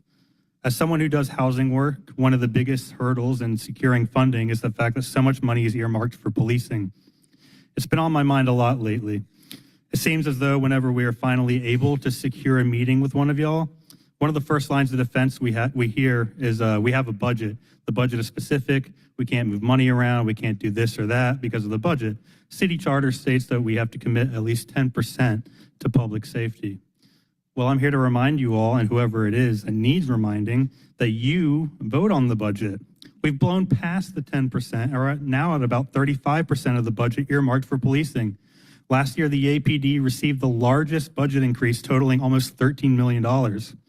You mentioned it's Public Works Week. Do you know how much is earmarked for Public Works? 2.5%. We need to bring the police budget back down to 10% and not a percentage higher. We've been telling y'all for however long that the budget is the representation of what you care about. The city uses a lot of pro-housing rhetoric. We shouldn't have to rely on public-private partnerships or philanthropy to address this crisis. We could be investing in low-income and quality social housing, land trusts, and cooperatives. The list is endless of what we can do to combat the corporate takeover of our city. Every citizen deserves decent housing in Atlanta and in Palestine. Time's expired. Thank you. Next up will be Jacqueline Eccles.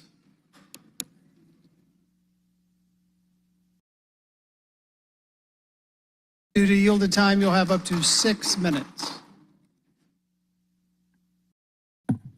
Good afternoon, council members, and hopefully Mayor Dickens is listening as well. My name is Jacqueline Eccles. I'm a resident of Northwest Atlanta for many years now. And my message today is one that you've heard over and over again, and I think as we look at what's happening across this country in terms of the upcoming election and all the posturing around it, the importance of voting, the importance of democracy should be front and center on everyone's mind. So with that said, let the people decide the Cop City issue. Let the people vote on the Cop City issue. I remember the fight that preceded and the lives lost during the passage of the original Voting Rights Act. The enemy then were white, racist bigots who recognized the power of the vote and wanted to keep the Black community powerless. Citizens, Black and white, have died to achieve and protect the right to vote. I remember growing up in Tuskegee, Alabama, and waking up one morning after the Voting Rights Act was passed, when the all-white city council that had met the night before had redrawn the city's boundary to exclude every Black household in the city. That's how much they feared the vote, and that's why it's important. When Mayor Dickens thought the required number of signatures could not and would not be gathered, he was all for letting citizens vote. When he realized that collecting the required number of signatures was possible, he has worked tirelessly to change the rules and upend the process by bogging this down in conservative courts. Mayor Dickens, you are wrong. You are disenfranchising city residents, particularly Black residents, of the right they gained 60 years ago, the right to vote. Remember, you are running for re-election. Don't let your actions today hurt you and haunt you in 2025. The state is once again purging voters from the voting rolls. Votes that you need, and I'm still talking with Mayor Dickens. An action that you railed against 3 years ago. Do the right thing. Do the honorable thing. Win or lose, let the people decide. Process the petitions, put the Cop City issue on the ballot, let people vote, do the right thing. Win or lose, let the people vote. We have a right to vote. Thank you. Thank you. Next up will be Richard Wilson. You'll have up to 2 minutes. Mr. Bond, I was able to meet your father. I grew up in the historical King District. I'm a I was a homeless veteran with substance abuse issue. I was in a treatment facility right on the other side of Trinity House. My purpose in here today is to try to form a group that's trying to subsidize affordable housing for people like me with substance abuse issues. And we're trying to invest as a group to build affordable housing for people like me. We also have people that are dealing with mental health issues that are being mistreated by the police force for no apparent reason for being homeless. So again, I'm here to represent those individuals that don't have a voice. I'm here to seek funding for affordable housing and for people to deal with their issues of having safe places to live and not feel intimidated by the police. Thank you. Thank you. Next will be Devin Barrington Ward.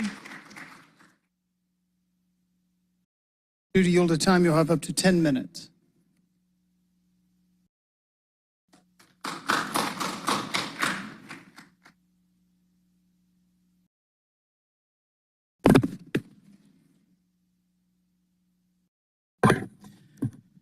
Good afternoon. Members of the council, I'm actually not really here to speak to you. I'm here to speak directly to the people of Atlanta. Citizens of Atlanta, we are not in a crisis of resources. The city has actually proposed its largest budget ever, $850 million. As the streets would say, we paid. We got money. But what we don't have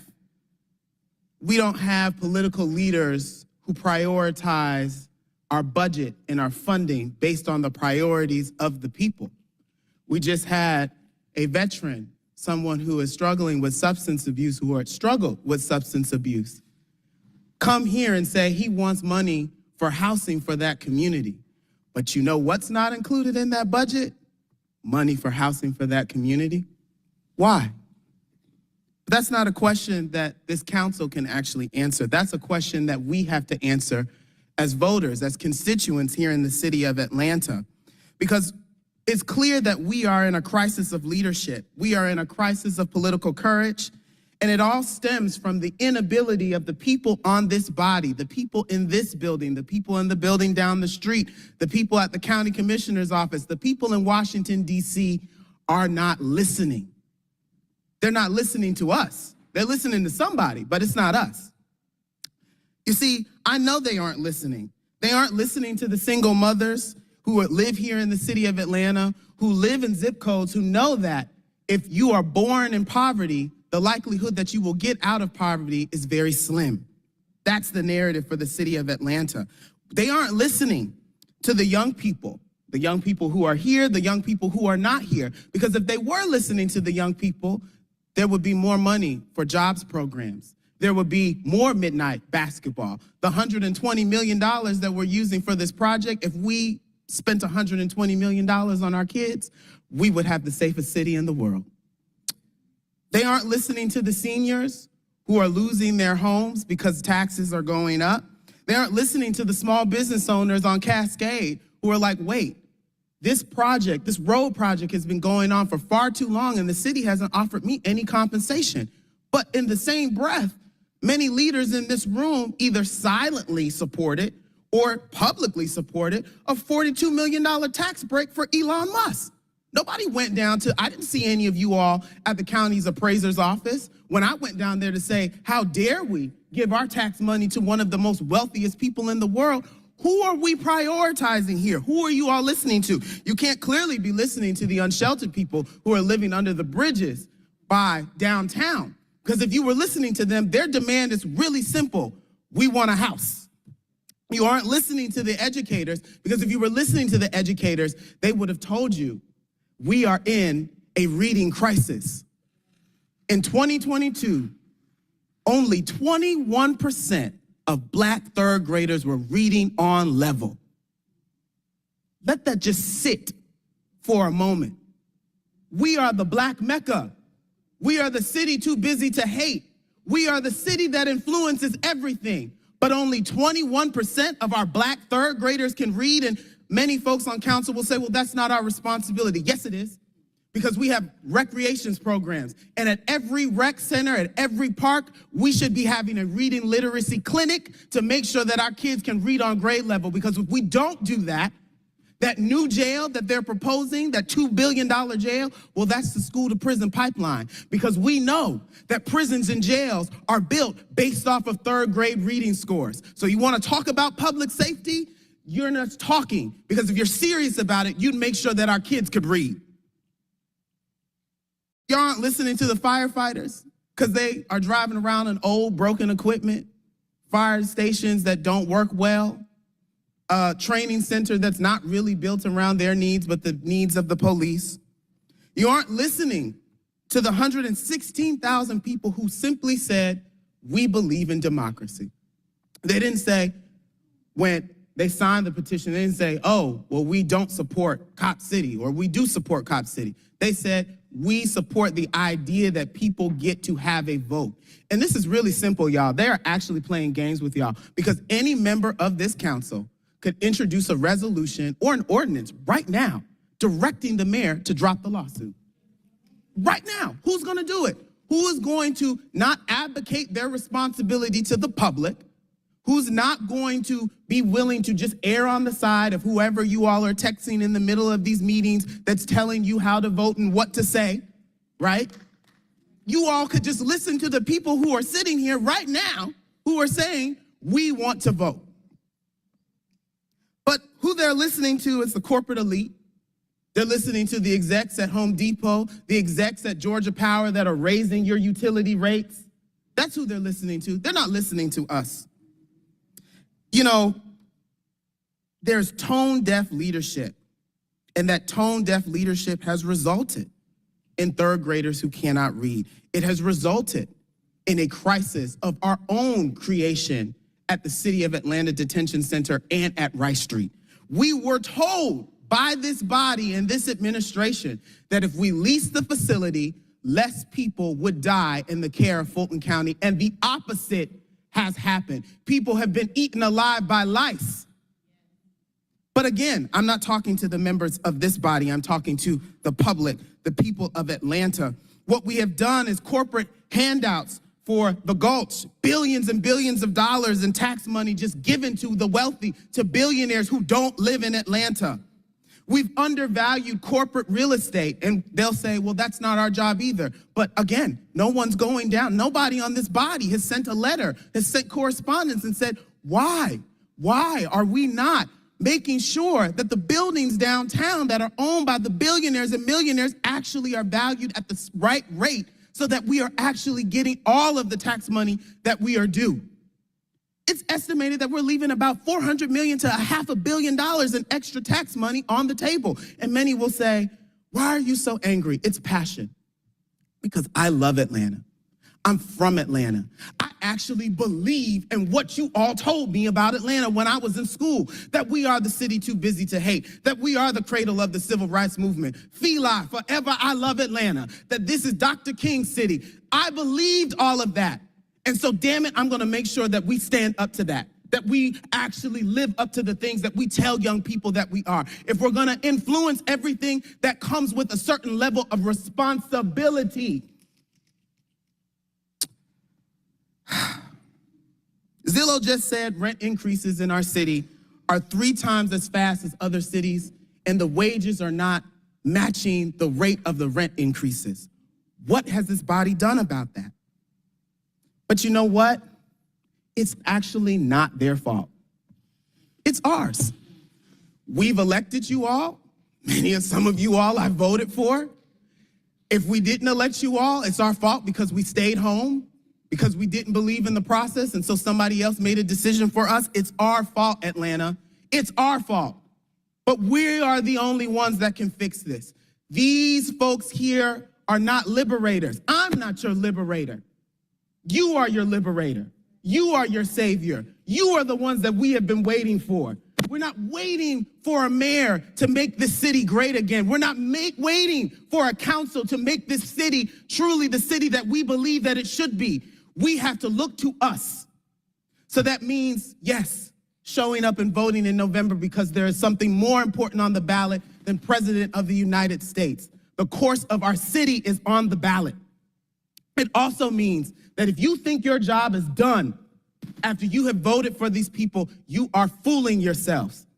You have to show up every council meeting, every committee meeting, because unfortunately, and even to some of my friends who are on council, politicians are like children. If you leave them to their own devices, they will be destructive. And so we got to be like the old school parents that would show up to the school and sit in the back of the class to make sure that you were on task. I know you've seen some of those parents in your class, Councilmember Westmoreland. Those parents who actually care about the future of their child. I care about the future of this baby called the city of Atlanta. I care about it immensely. And I want other people who care about it immensely to stand up. Because again, this body is not going to fix all of our problems. The young people who are here today, I'm sorry that people took advantage of your time. I'm sorry that they didn't educate you appropriately about what was going on here. But if you're interested about what is really happening in the streets in Atlanta, if you want to talk to an OG, because I've been told I'm an elder millennial now, then please meet me after the meeting. Let's huddle and let's actually have a real conversation about political education in this city. Thank you. Thank you. Next will be Giovanni Serrano. Giovanni Serrano. Next will be Temperance Black.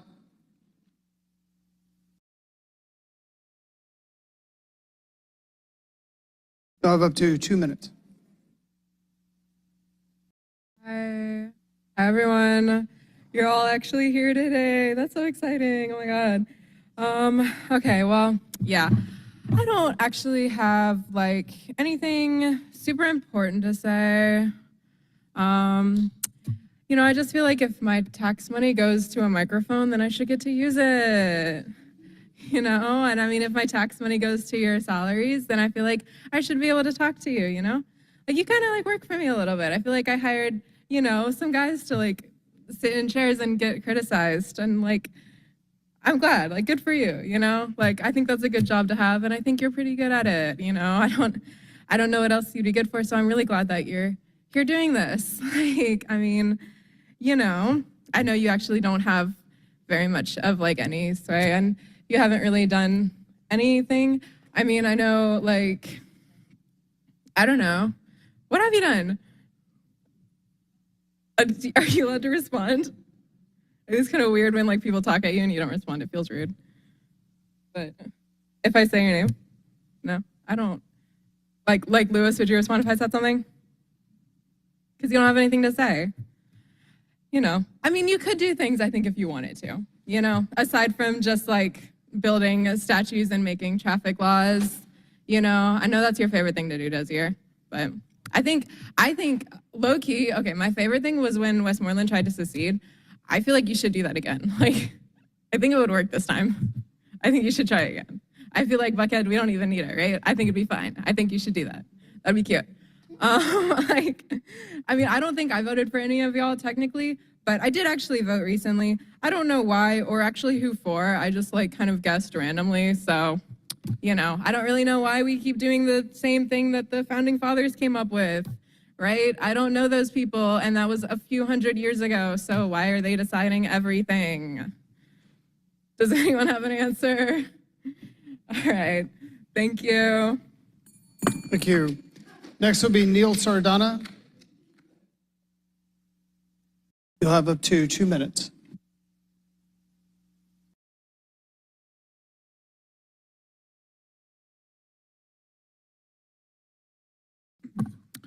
Hey, all, good to be here today. Thank you very much. My name is Neil Sardana, and yeah, I just want to kind of I've been following what the mayor has been doing here in Atlanta, and I think y'all following his directions and his footsteps is pretty is a travesty for our city. You know, we've seen the mayor; he's been essentially acting against our democracy. He's been, the people have been calling for rail on the Beltline. Now he's trying to kill it. Obviously we've been speaking out against Cop City. Y'all got 116,000 petitions from, that's 1 in 4 registered Atlantans. I hope y'all realize that. It's like 1 in 4 people who live in the city and registered to vote.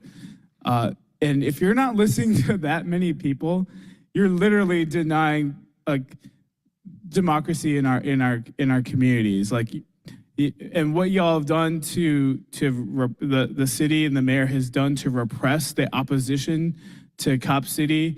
Now we've seen the repression come, and it's to protesters at Emory University and the police being used to attack them.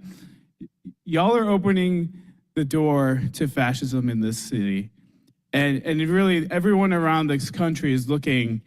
And the right-wing forces are salivating at the actions that are happening here. They're looking to take what y'all have started and bring it to a whole nother level. And y'all are basically saying, come on in. This is how we do it. This is what Cop City is for. It's to really, build that force of repression to subjugate the will of the people. And by not counting those petitions, you're essentially doing their bidding. So I want to welcome those here who are from our America. I know most of you have been paid to be here, but we still are down to welcome you into our movement. Y'all are young people. Y'all are not being treated well in this city because these people are spending more on the police than they are on y'all. Time has expired. And we're here to stand with you. So thank you. Thank you. Next is Shabnam Bashiri. You'll have up to 2 minutes.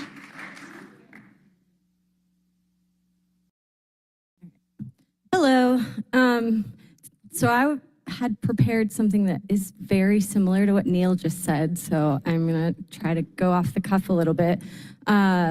So about a month ago, scrolling on Facebook and come across this ad for a group that was going to be leading a rally here at City Hall. So naturally, as an engaged resident, I clicked on it, and it led me to the page of this group, Our America.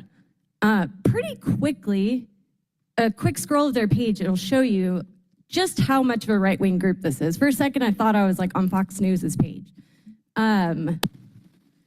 Anyway, being me, I went down a deeper rabbit hole, and there are the ties to the right wing of this group. They go deep. There's somebody on the board of their organization that's also on the board of Project 2025, this big plan that we're all supposed to be motivated to go out and vote against, right? So I just want you guys to, like Neil said, know who you have invited into this space here in the city of Atlanta. A place where I believe actually that these right-wing folks never would have dared just a few years ago to even try to pull off a stunt like this. But now they feel welcome, because they are welcome. When we got here today, we were greeted with barricades and told that the building was being protected, while these folks got to be on the stairs on the other side. I don't know who y'all believe that this building belongs to or who folks work for, but it's not, you guys are just guests here temporarily. The people of the city of Atlanta are the ones who pay for all of this and who, whatever. Anyway, please put it on the ballot and let the people decide. Just do it. Thank you. Next will be Gerard Moore. Gerard Moore. Next will be Adam Wadley. You have up to 2 minutes. Good day. I want to encourage the people who can hear me and who might be reading these words to look into some of the most advanced military philosophy which is being produced at the moment. So everybody who thinks they're going to go learn police training or military tactics, I encourage everybody to read Ben Zweibelson. This is an officer in the Space Force who is developing advanced philosophy of conflict and is open to the idea that we are at the end of the period where war is a relevant topic. We are moving into a position where conflict, and I'm putting here also in this category, the categories crime, law. I'm here basically to speak to the people who are considered council members, but just as much everybody else, because what we consider to be the law, representative government, these things are quickly becoming irrelevant due to the application of disruptive technologies to conflict. I would like everybody to understand that social conflict is a category of emergency. I've been in discussion with Sherry Russo of the Georgia Emergency Management and Homeland Security Agency on Friday. We were discussing how when it comes to emergency response, preparation and mitigation are so important. So I think that speaks to a lot of what people here are saying in terms of if you want people not to have harmful intentions or want to kill others or rob them, it is important to create a beloved community that everyone can be a part of. And any social paradigm which relies on creating an island of people who are protected from people outside who are allowed to die and waste away, that is a paradigm which is quickly becoming obsolete and will not protect you or anybody else that you care about. Thank you. Thank you. Next up will be Ken Roebling. Have up to 2 minutes.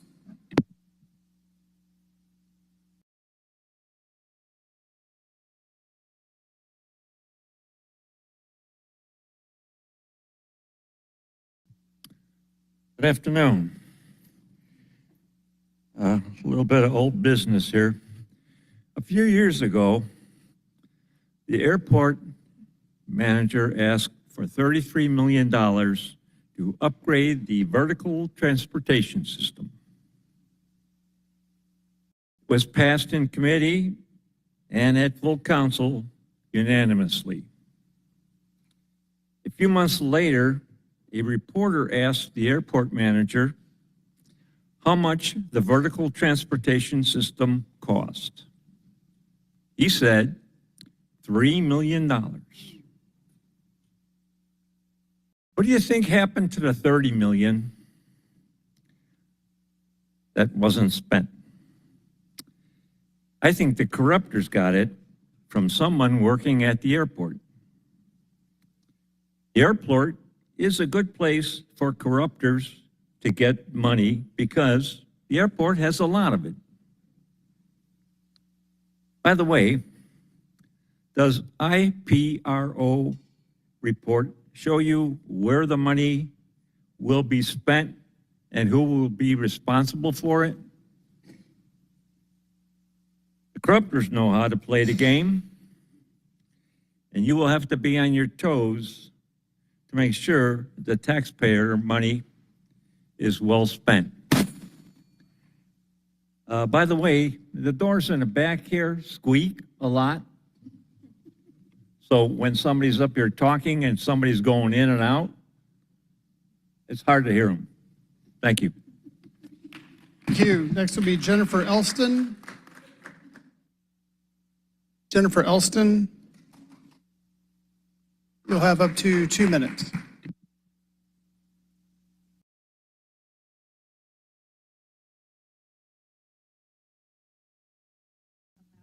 Public comment.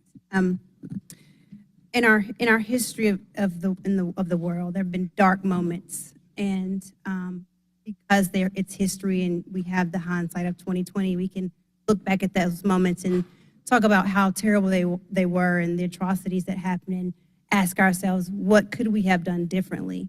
If I was there in that time, what would I have done differently? Well, now we stand here today with this decision that the Cop City is approved, and this is your moment to do something differently. I really am very new to all of this. I look at these young people that are here today with the shirts on for Our American.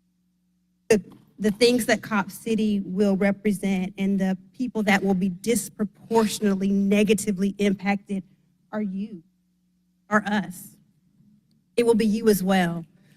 So, I just ask you that you please put the referendum, move it forward and to put it on the ballot so that the people can vote. I don't know if you all are familiar with The Handmaid's Tale. I'm a very big fan, and I often look at that show and I'm like, how did they get there? I feel like I'm living in the prequel right now to The Handmaid's Tale, and this is what this looks like. This is what removing democracy and having a militant state looks like. And it won't just, I don't know what you were promised, what funds are promised, but it cannot be worth souls. It cannot be worth people. It cannot be worth our future generations. So I just ask you to please consider to move it forward and put it on the ballot. Thank you. Thank you. Next will be Gabrielle Nadales. You'll have up to 2 minutes. Hi, everyone. Before I start, I want to say that my colleague David Lowery is not able to come, or he signed up for public comment, and he's yielding his time to McKinley Montgomery. So my name is Gabriel Nadales, and I am the National Director of Our America, an organization dedicated to fighting for the American dream. We are dedicated to organizing Americans, not as Republicans and not as Democrats, but as Americans for our America. One of the latest campaigns that we have is the Safer Streets and Brighter Futures. A lot of people said we don't have safer streets and brighter futures, and that's true. Why? Because we underfund the police. The purpose of this campaign is to shine a light to the probable crimes in cities like Atlanta, cities that the mainstream media often ignores in favor of other cities like San Francisco, New York, Washington, D.C., many cities that defund the police. When Atlantans deserve better. The issues that Georgians face should never just be a talking point for politicians who are trying to get elected or reelected. The challenges that Atlantans face are American issues, and we must not ignore their issues. When I speak to my hometown heroes, many of them express fear of driving driving to work or being carjacked at a bus stop. Atlantans should not have to live in fear. They deserve safer streets and brighter futures. But today, I'm actually here to commend you guys because you guys need it, first and foremost. But I'm here to commend you guys because last year, you took a stand, and it was a brave stand. You approved funding for the Atlanta Public Training Center, which is this is a vital step in the right direction. Studies show that adding 10 to 17 police officers to a department can save one life. Atlantans need more police officers, but more importantly, they need well-trained police officers who are integral to the community. This means not just policing tactics like high-speed patrols or chases, but also civil rights training and de-escalation training, which is what the Atlanta Public Safety Training Center is supposed to do. But also, we know that this center is not just for the police. It is for first responders as well, firefighters, EMT, and they are neglecting that. This is for the public safety of all Atlantans, not Cop City. Thank you. Next will be Shannon Manigault. Due to yielded time, you'll have up to 10 minutes. Sorry, Shannon Manigault. You'll have up to 10 minutes.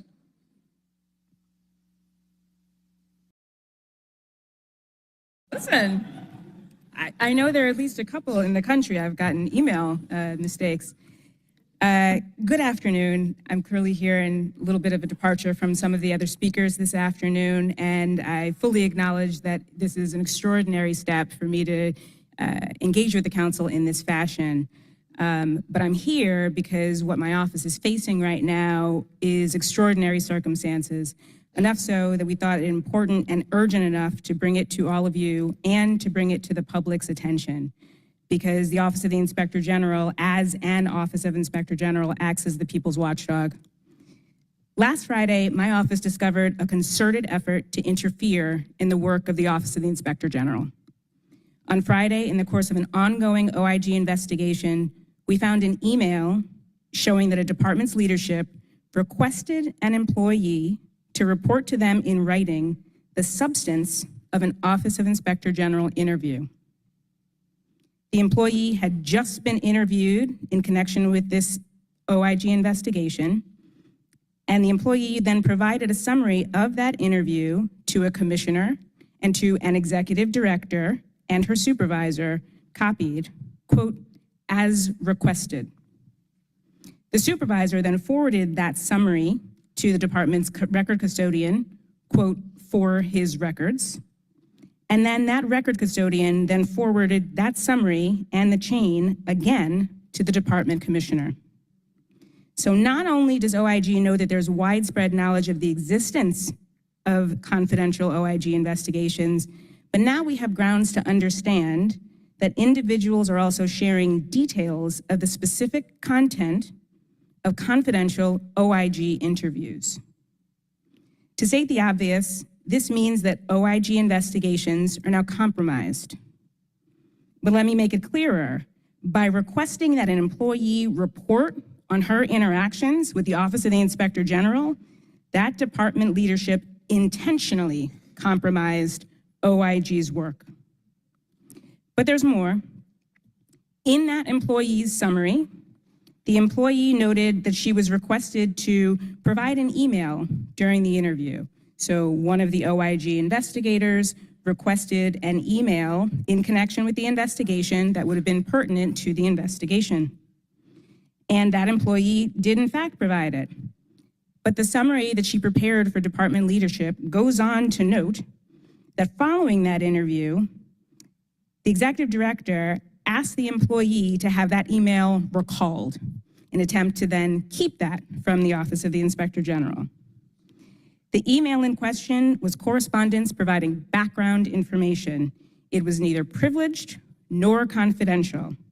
By law, that's the only limitation to the provision of immediate access to city records for the Office of the Inspector General. So the retraction of that information provided to OIG is a violation of the charter. But there's more, because roughly at the same time, the same week that that summary email was provided, OIG also found an inquiry from the same executive director into the level of access that OIG has into a component of one of the city's databases. To be clear, this is an access issue that is separate and apart from those that were outlined in the report that we issued last week. This is access that the Office of the Inspector General has had since 2021. The executive director and the commissioner were looking to learn the steps that would be necessary in order to revoke the access of the entire Office of Inspector General. During an interview with the employee told OIG that she had never before ever been questioned about the revocation of access for an entire office. So the reason I'm here today is because the Office of the Inspector General is facing an emergency. That's not hyperbole. That's not an exaggeration in the slightest. Access to records and access to employees are required under the charter, and there's a reason for that. This office cannot function without it. With this interference in OIG investigations, OIG is facing a threat to our office's independence, and our ability to fill our charter mandate. Now, last year, some of you might recall that I requested a number of changes to our legislation in order to avoid operational issues, and also to bring the City of Atlanta statute in line with national standards and best practices. These requests were largely denied, and at the time, I said that I was trying to address issues before they became problems. I was told to wait until the problems arose, and at that point that we could revisit the issues. Well, they've arisen, and in quite stark fashion. Since that discussion early last year, this office has faced deteriorating levels of access, cooperation, responsiveness, and candidly, basic civility, all as we have merely tried to do our job. The current protocols stand in the way of our office's ability to fulfill its charter mandate. Rather than give the office what it needs, hurdles have been erected to delay, impede, and disclose our confidential investigations. City departments have been instructed not to give documents to OIG upon request, but rather to forward all requests to department custodians and treat OIG requests like open records requests. This, of course, exposes our investigations to more people, which increases the likelihood of tainted witness testimony the destruction and withholding of evidence, and obviously significantly slows our investigations. And while there have been ongoing discussions with city leadership about safeguards for confidentiality and for privilege, these steps have been applied to requests where confidentiality and privilege have had no role at all, not on their face. I give it as an example. OIG recently requested SLAs in connection with an investigation. You know, the same SLAs that are discussed regularly during quarterly meetings before you, clearly public, clearly not confidential, clearly not privileged. We had an employee who stood at the ready to provide this documentation to OIG, but then the next day said, sorry, that she'd learned that instead she had to send them to the records custodian for the department. That was more than 5 weeks ago. OIG has still not received these SLAs. It's difficult for us not to see these non-responses and the delays as not intentionally obstructive. Now, this council created the Office of the Inspector General, embedding it in its charter in the aftermath of a corruption scandal. And those arrests and indictments and guilty pleas and verdicts really just moments ago, not long ago. And as I discussed with our governing board, the governing board for the Office of the Inspector General and the Ethics Office, these obstacles and interference that we're facing look to effectively turn back the hands of time to before a time that this office was here. These actions are working to create a shell of an Office of Inspector General and the facade of integrity oversight, which is worse than having no IG at all in the city of Atlanta. So I'm here asking for two things. First, I'm requesting the opportunity to speak with the council in executive session to discuss the personnel matters that are associated with this issue. But second, I'm requesting that the council, through FEC and the Committee on Council, revisit our OIG legislation so that we can together ensure that no one can impede the charter-based work of the Office of the Inspector General. Thank you. Thank you.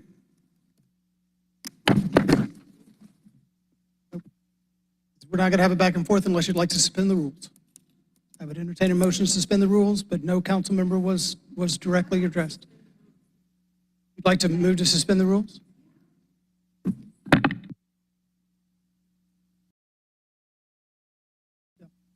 You could either move to suspend the rules. You can move to move in committee of the whole to amend the agenda.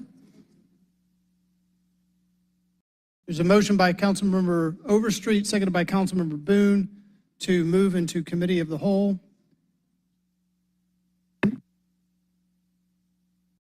Amending the agenda. Is there discussion on the motion? Councilmember Lewis, it's in order. We will temporarily pause the public comment.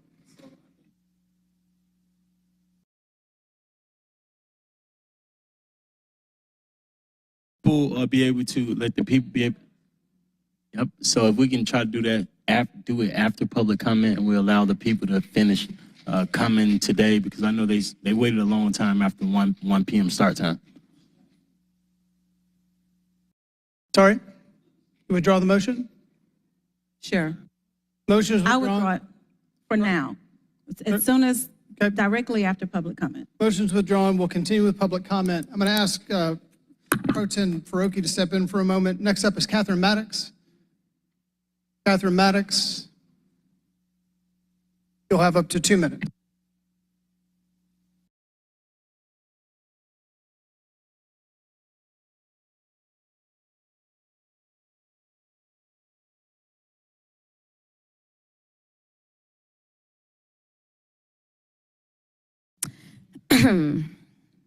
You know, I don't have a problem with national organizers. I don't have a problem with public comment being open to everyone. That's freedom of speech.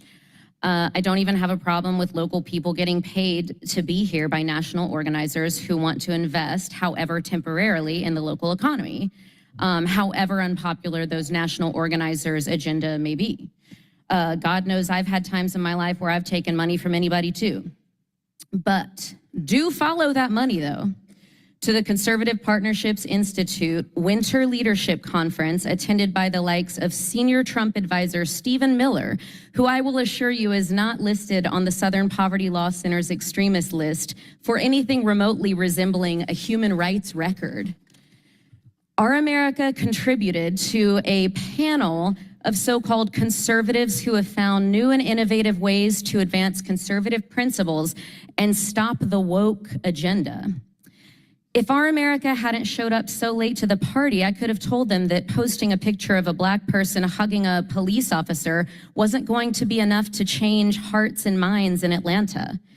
Perhaps you would have to live here and have seen Jamarian Robinson's mother carrying autopsy photos of her son's body ridden with over 80 bullet holes from police who murdered him and subsequently covered it up. You would have perhaps had to have lived here to speak with Jimmy Atchison's father, who spoke earlier of his son who was likewise murdered. I don't have enough time here to do justice to all of the victims and all of police brutality in Georgia and all of their parents. But what I will tell you is that if pandering to people who know their experience better than any group attempting to redefine it for them worked, then Cop City would have been built by now. Thank you. Our next speaker is Scarlett Miralgo. Scarlett Miralgo. Michael Lancaster.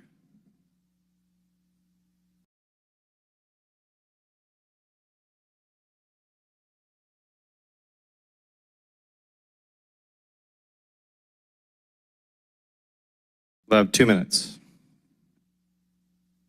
Good afternoon. My name is Michael Lancaster. I represent the Frederick Douglass Foundation of Georgia. No, I am not from out of town, and no, I was not paid to be here today. I want to express my full support for the Atlanta Public Safety Training Center because from experience and research, we know that our community both desires and needs law enforcement presence to protect their community. Enhanced police presence and training should be a priority for this council since your primary duty is to ensure the safety of your citizens. Have there been negative interactions with law enforcement? Of course. But we must not allow these anecdotal incidents to become the narrative of police work. People have postured and denounced law enforcement here today, but I guarantee most will call 911 when they're in need. The Public Safety Training Center can be a great solution for improving officer training, public interaction, and safer communities. This project is in step with criminal justice reform, and it's an opportunity to become a model for police conduct, particularly in major Black cities. My organization represents a man that was on both sides of law enforcement. Frederick Douglass was constantly avoiding capture by people who did not respect him as a man and as a human being. However, after slavery was abolished, he became both a Capitol Police officer as well as a U.S. Marshal. We need to encourage people of goodwill to become citizens, to become law enforcement officials, because law enforcement is necessary to keep our communities safe. I commend you to not withdraw your support for the Public Safety Training Center, because as Douglas once said, I will unite with anyone to do right and with no one to do wrong. And this is common sense, the right thing to do. Thank you. Thank you. Next up is David Lowry. I believe said David Lowry's not here. So next is, I'm sorry, can't yield time on the fly. No. Next is Oren Panovka.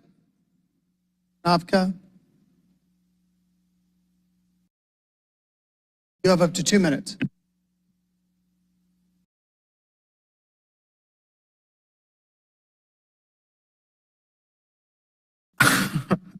I was going to spend my time responding to this group, but I think that a bunch of people being paid to come and show support for somebody who clearly doesn't know what they're talking about, and then the Office of the Inspector General talking about corruption in the city of Atlanta is a pretty perfect statement on the proponents of Cop City right now. So I'll just say I was at Emory in late April when police came and brutally attacked students. I don't know that any of you all have said anything publicly about that. I watched somebody get tased like 3 feet in front of my face when the same Atlanta Police Department killed Deacon Johnny Holman by tasing him last summer. So it seems that you all have not improved at all. What's crazy, though, is that your father was a student organizer who was criticized by Martin Luther King Sr., and you claim that you care about student organizers, and you haven't said anything about it publicly. Oh, I haven't seen it. I mean, you could have, you have many of our phone numbers. You could have called and checked in, said, hey, what's up? Do you need anything? Because this police force is crazy. But I also didn't say your name. I don't know what exactly the rule is on that, but clearly you all are corrupt and employing a fascist police force, and I don't think that people really need to say anything more than that.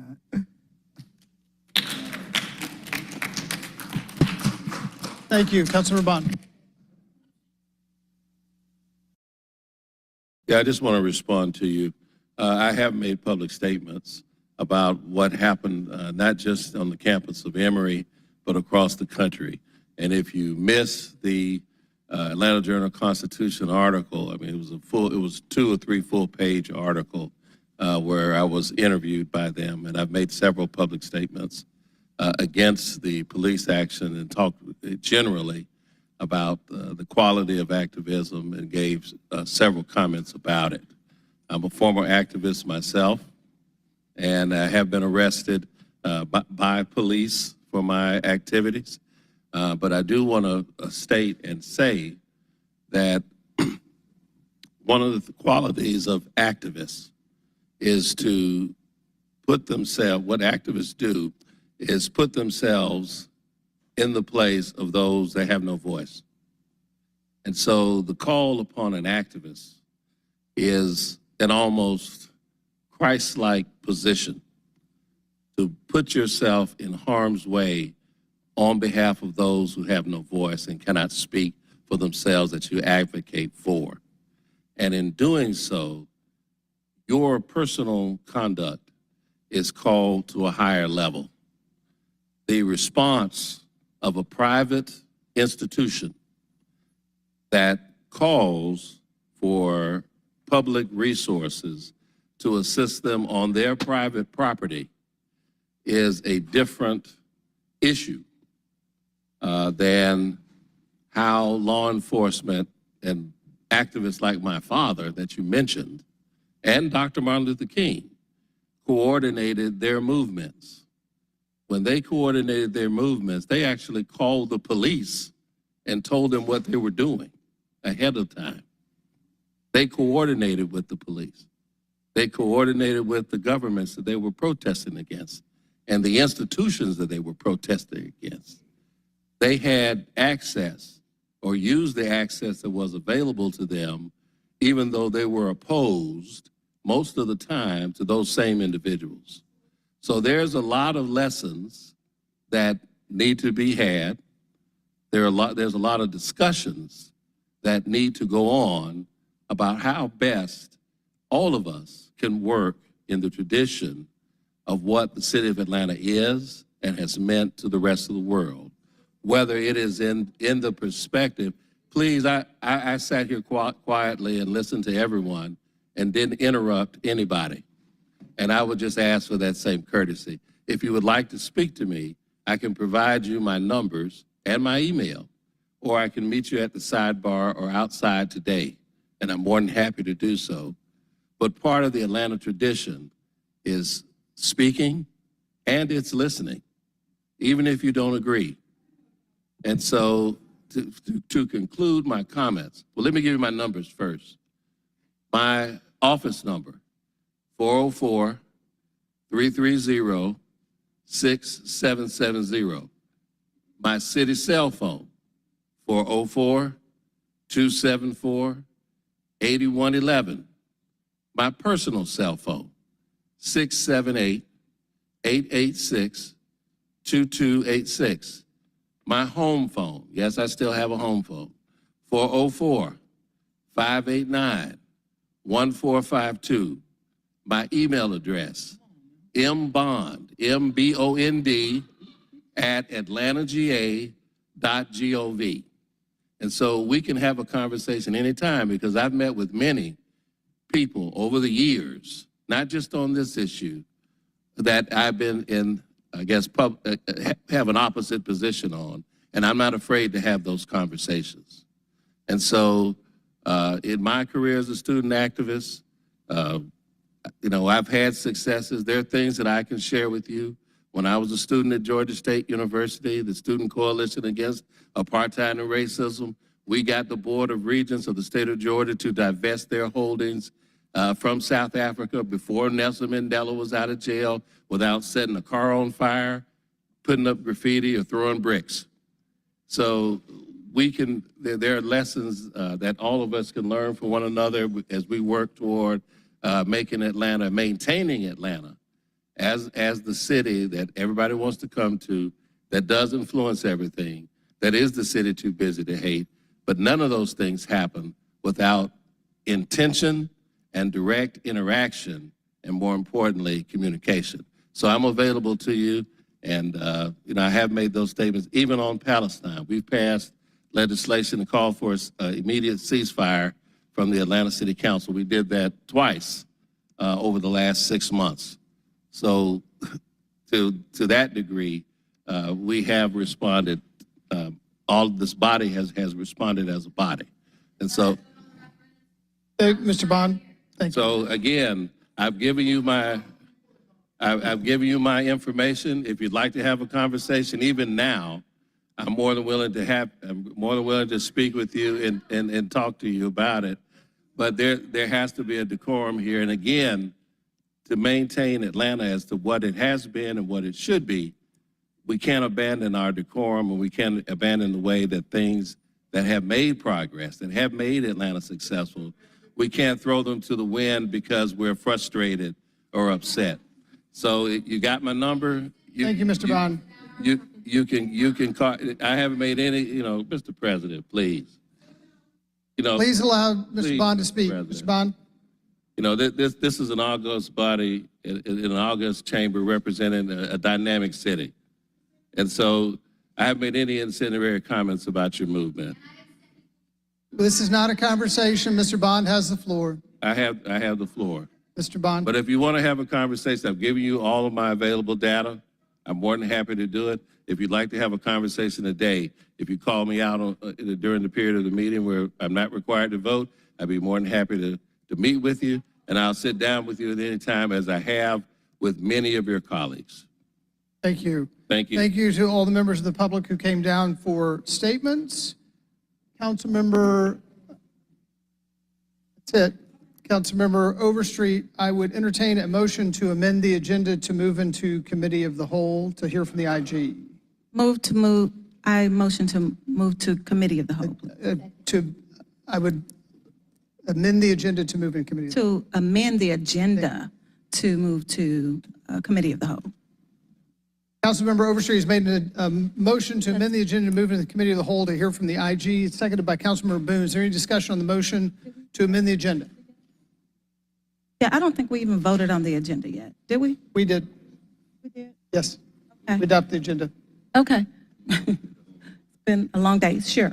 So there's a second already? Yep, seconded by Councilmember Boone. Any discussion?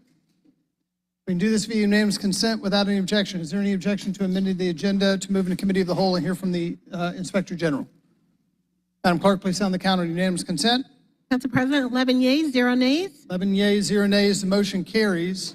We will now move into committee of the whole and interact with the Inspector General. I don't know if there's anything else that you'd like to say before I open up to colleagues for questions or comments. No, happy to take any questions. Yeah, so Colleagues. Councilmember Overstreet? IG Manigault, my question is really simple. As you know, I was the sponsor for the task force for public trust, where the recommendation was born for the IG, and then worked actively as one of the authors of the IG legislation. And I just want to make sure that we're using proper channels for this type of communication.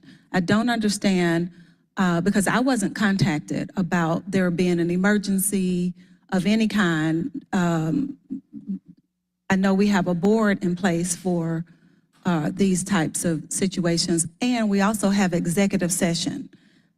Was that an option for you? Like, why did you use public comment to bring that to council? I've not been contacted. Has anyone else? And I don't want anyone to think that that was the intent of the legislation, that we allow for this type of interaction where the IG's office is concerned. I don't want to muddy the position in any way. So there were a couple of options that were presented available in order to make these points, both to the council and to the members of the public. One was to show up during public comment. The other was to work through council members to then have a suspension of the rules, like the suspension that's gone on right now, so that we can have this back and forth. But that would have required then a vote of the council members in order to do that. Now, based on the experience that I've had in the last several months, frankly, I didn't know that if I pursued that vote, that the matter would even get voted through so that I could have this opportunity. So that was absolutely something that I'd considered. In terms of executive session, there are only limited reasons to have executive session, right? To have this exemption of the Open Meetings Act in order to have executive session. The various things that I had to say didn't fit any of those exemptions, and so is certainly a matter for public discussion, except then for the personnel matters that I flagged that I'd like to be able to discuss with you in executive session. And that the things that I pointed out are of such deep and significant consequence to this office and to this function that the public airing was really deemed necessary. And in terms of the emergent nature of it, this was something that was discovered just on Friday. I mean, it's a kind of hot off the presses situation. And to the board question, this is a conversation that I've had with members of my board. Okay, so the reason I really wanted to address this right here and now is because I just want to make sure that this is not the option going forward, for sure. So I will definitely be looking into legislation to close this up so that this doesn't happen again. As I said at the beginning, this was an extraordinary step because the circumstances are extraordinary. And to give a little bit of context, I don't want any more context. Not today. That sentiment is because I don't part know. of what I'm responding to. I just don't know where any of this is going, and I want to keep it that way for obvious reasons. I just don't think it's appropriate at this time. I really don't, and it's certainly not something, I just really do not want to muddy the whole intent of the IG office with any of this publicly right now. I just don't. And there are avenues that we can use. And an executive session may be one of them, but I definitely don't want to lay any more context out on this forum during council. But I just wanted to ask you that question in particular, for sure. I yield. Councilman Boone. Thank you, Mr. President. Thank you, Ms. Shannon, for coming forward today. I too have concerns. Last week, you all did an extensive investigation. I heard about it on Channel 2.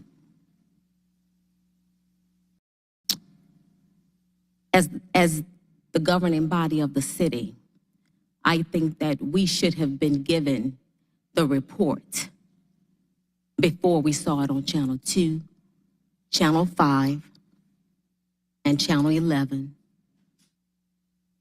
and other places. May I respond? Let me finish. I've been here 32 years. Not 25, not 15. But I was here when the law department conducted extensive investigations. I was here when the ethics department was conceived. And I understand that we are human I do. And my hope is that we are not being egotistical and we are playing with people's lives in the media. 32 years, seen it all, been through it all. I've talked to several employees who say, I can't verify, but they say that your office has knocked on their home doors. They say that your office has been through their cash apps. They say that equipment has been confiscated. They're saying that you're holding their phones.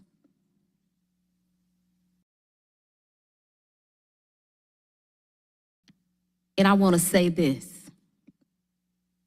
There's something called the FBI. If you think that people are doing illegal activity, we do need a work session on this. This is very serious.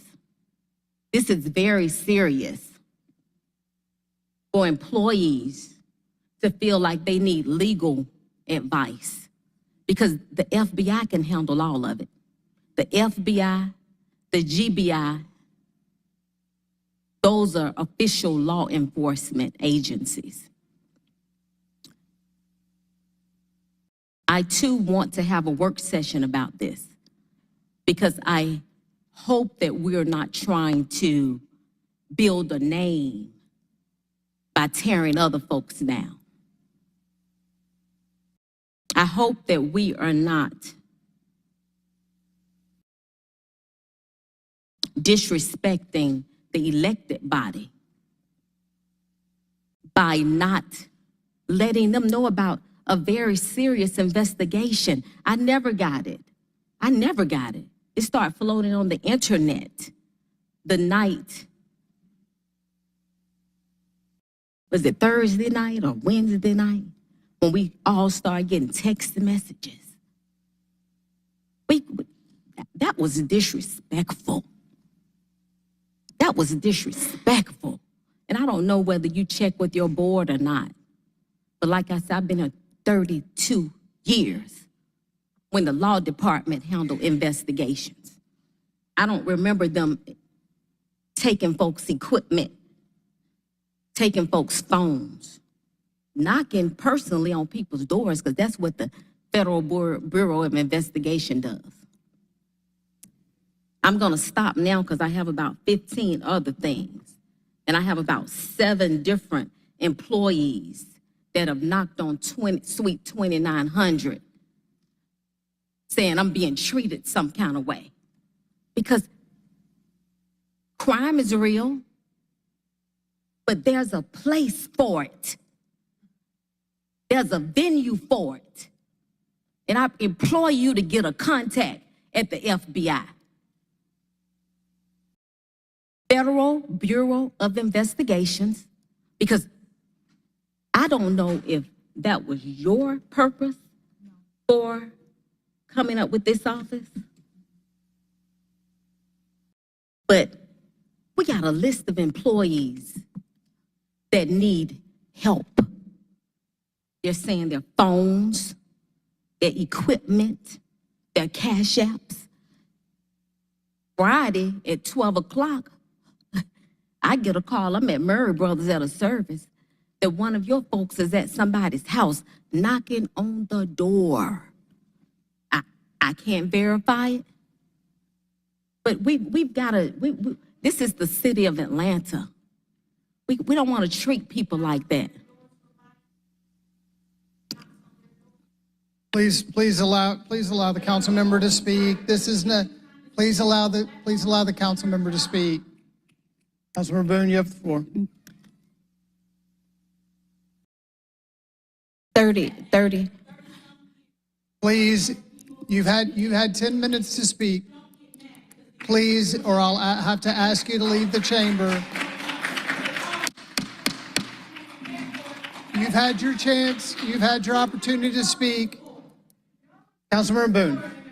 So, Councilmember- thank you, Mr. President. As I was saying, I definitely implore this body to do a thorough deep dive of your office.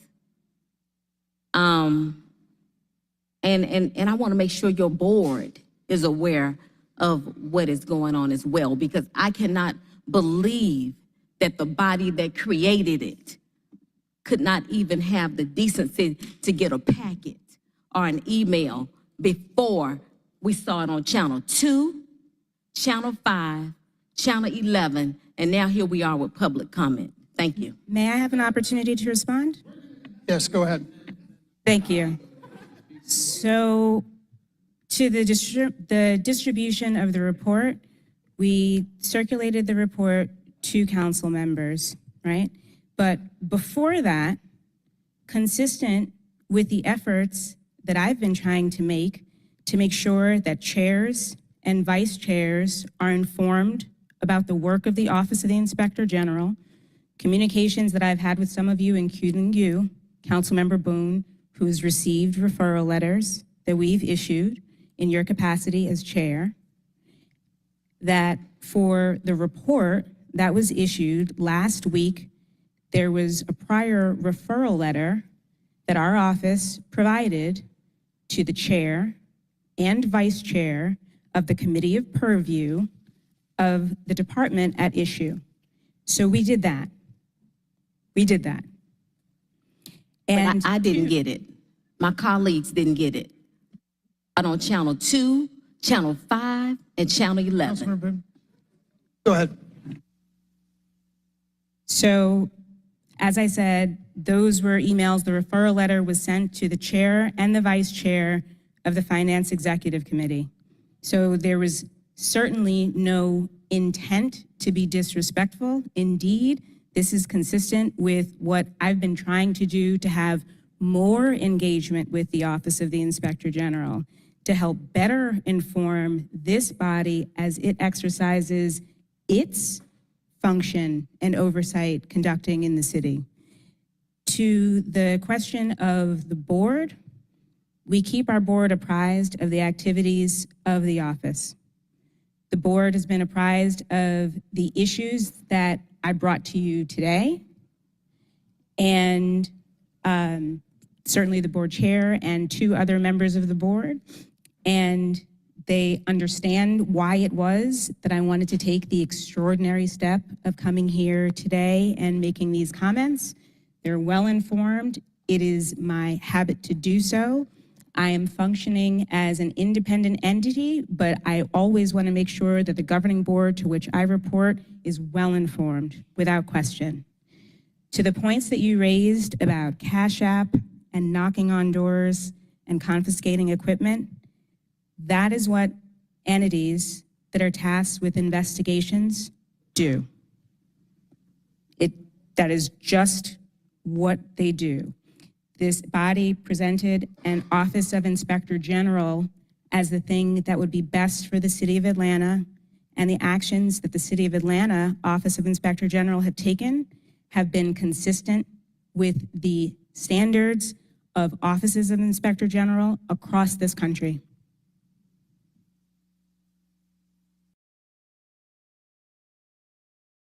Councilmember Lewis.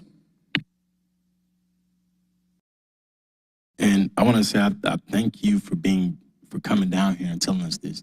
I know that we're looking for different ways to get this information across, but the transparent way in which you came down here, and to understand the courage that it took for you to come down here. What I'm coming out of the union world, coming out of the labor world, always thinking about whistleblowers, just, thinking about what you're going through right now. So the reason you came to us, this is a question, is it you came to us because you didn't see another way? So I came to you all because you play the role that you play in city government, and it's budget time. There are some budget implications to some of the decisions that have been in play, but also because you are a body that, 1, created the office, 2, We had an active engagement last year when it came to the time of the legislation. And at the time, it was said that that was the beginning of a conversation, and that that if you have problems, to come back, because we want to make sure that the office can fulfill its function. And the problems that have been percolating for some time still didn't rise to the level of really revisiting the legislation immediately. We're still having ongoing discussions with the administration. We've tried at every turn to try to talk through these issues, which is always the best approach. Always the cooperative, collaborative conversation is where you start and where you stay and where you keep going until there's no other step. That email that we discovered on Friday, beyond the pale. So, President, I hope we can go into an executive session to talk about that in particular, but for her to come here, that I know is real serious, because the courage that it took. And I want to say I'm praying for you, for your courage that it took for you to come down here and stand in front of us and put this on TV.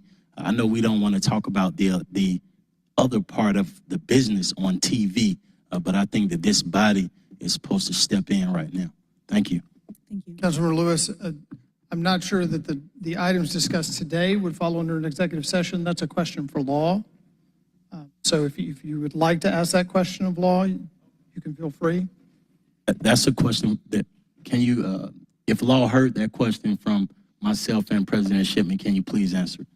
The question is whether or not the issues that were discussed today by the Inspector General would fall under the purview of allowance for an executive session. And we welcome our new city attorney to answer the question. And Mr. President, I just want to let you know that the topics that she discussed today are not ones for executive session. She does have a topic that we have requested, or she requested after our suggestion that it get discussed, if at all, in executive session. And the other issues that you asked Councilman Lewis, there were numerous other options rather than coming to public comment. Going to the committee that oversees it, going to her board, asking her board to intercede on her behalf. So there were several different options rather than coming here with a non-urgency matter. And thank you to Laura. I think that the reason she came here, because she knows that we're three different branches of government here in the city of Atlanta. And she came to, as a private entity, separate entity, she came to express her views to the other other governing body. And so I want to make sure my colleagues are fully aware of why and the courage that it took for her to come here. Councilmember Boone. Yes, I will be brief, but this is the second large investigation that has been sent to Channel 2, Channel 5, and 11 before we had a chance to even look at it. I don't agree with that.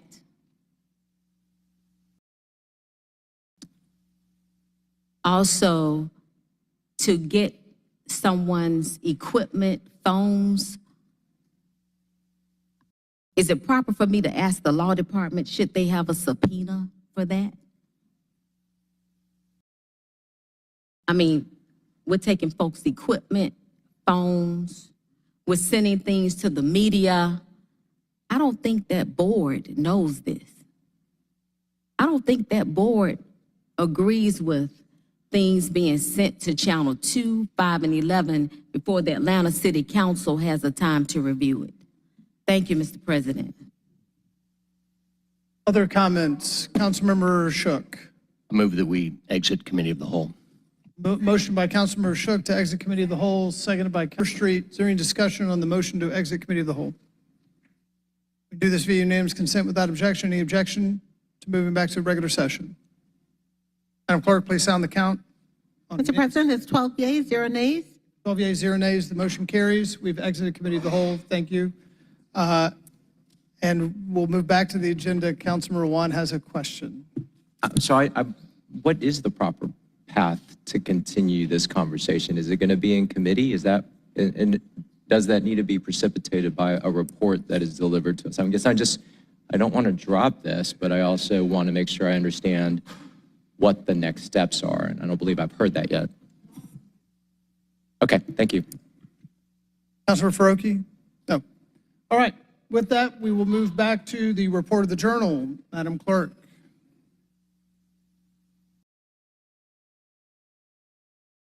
Good afternoon, everyone. I, Corinne A. Lindell, Municipal Clerk of the City of Atlanta, do hereby certify that the minutes of the regular meeting held on Monday, May 6, 2024 are true and correct. If there are no changes or edits to the minutes, I would entertain a motion to adopt. Moved by Councilor Bakhtiari, seconded by Councilor Juan. Is there any discussion on the motion to adopt the journal? We can do this via unanimous consent. Any objection to the motion to adopt the journal? Madam Mr. Clerk, President, please, on the 12 count. yeas, 0 nays. 12 yeas, 0 nays. The motion to adopt the journal carries. Next, we'll move to communications. Madam Clerk. Item number 1 is 24C 5073. This is a communication from Daniel Hampton, Chair of the Audit Committee, submitting the performance audit report, Aviation Capital Project. Staff recommendation to refer to Transportation Committee. Let the item follow that course. Mr. President, if I may take item number 2 to 7, all these items are being referred to the CDHS committee. Without objection, please proceed. Item number 2 is 24C 5074. This is a communication from Brian Davis, Chairman, Central Atlanta Progress, nominating Mr. A.J. Robinson to serve as a member of the commission to determine an appropriate manner in which to honor Mayor Shirley Clark Franklin. Item number 3 is 24C 5075. This is a communication from Pierre Gaither, Executive Director, Atlanta Board of Education, submitting the appointment of Ms. Cynthia Brusco Brown to serve as a member of the Atlanta Beltline Affordable Housing Advisory Board. This appointment is for a term of 2 years. Item number 4 is 24C 5076. This is a communication from Pierre Gaither, Executive Director, Atlanta Board of Education, submitting the appointment of Mr. Ken Zeff to serve as a member of the Atlanta Beltline Tax Allocation District Advisory Committee. This appointment is for a term of 2 years. Item number 5 is 24C 5077. This is a communication from Mayor Andrew Dickens, appointing Mr. Malcolm Benson to serve as a member of the Municipal Market Company Board of Directors. This appointment is for a term of 2 years. Item number 6 is 24C 5078. It's a communication from Mayor Andre Dickens appointing Mr. Eric Wilder to serve as a member of the Chattahoochee Brick Company Memorial Green Space and Park Board. Item number 7 is 24C 5079. A communication from Neighborhood Planning Unit I appointing Ms. Eunice Glover to serve as a member of the commission to determine an appropriate manner in which to honor Mayor Shirley Clark Franklin. Staff recommendation for all the above items is to refer to Community Development and Human Services Committee and Committee on Council. The items follow that course. Item number 8 is 24C 5080. This is a communication from Chief Procurement Officer Jadid Majar, submitting the April 1st, 2024 through April 30th, 2024 monthly contracts report to the Atlanta City Council and Clerk of Council pursuant to Section 2-11-42 of the Atlanta City Council Code of Ordinances. Staff recommendation is to accept and file. Let the item follow that course. That concludes the communications, Mr. President. Any vetoed legislation for consideration? No, we do not. Any unfinished business? No, sir. Thank you, Madam Clerk. Next, we'll move to the consent agenda, Section 1. This begins on page 5 of your materials. These are items for second read. The appropriate motion will be to adopt. But first, let me ask if there are any items to be removed. Councilmember Juan. Thank you, Mr. President. Colleagues, I want to pull 23-0-1689. That's page 5, item number 1 under public safety. It's 23-0-1689. Thank you. Councilmember Amos. Yes, Mr. President, I need to pull item 20, page 18, 24-R-3620. Sorry, could you say that again? 24-R-3620. Which page? Page 18, item number 20. Any others to be removed from the consent agenda, Section 1? With that, I would entertain a motion to adopt the consent agenda with the 2 items removed. Councilman Bakhtiari made the motion, seconded by Juan. Any discussion on the motion to adopt the consent agenda, Section 1, with the 2 items removed? Madam Clerk, please open the vote on the motion to adopt the consent agenda.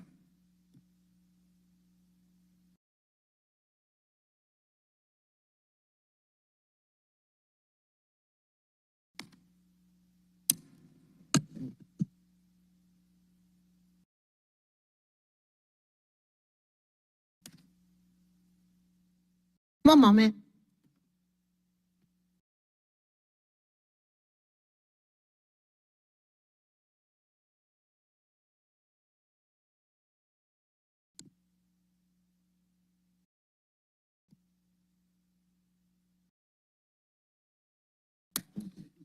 Council President, I believe that we're having some difficulties. We can take that a manual vote, please. Take a voice vote on the consent agenda, section 1. The motion is to adopt with 2 items removed. Councilman Winston? Aye. Councilman Faroki? Councilman Amos? Councilman Dozier? Aye. Councilman Bakhtiari? Councilman Juan? Councilman Shook? Councilman Norwood? Councilmember Boone? Councilman Overstreet? Councilmember Lewis? Councilman Westmoreland?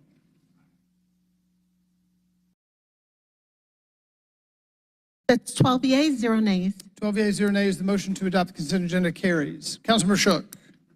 I'd like to move that we send 2 items to the mayor's office post haste. They are the 2 bond items, 24-0-1219 and 24-0-1228.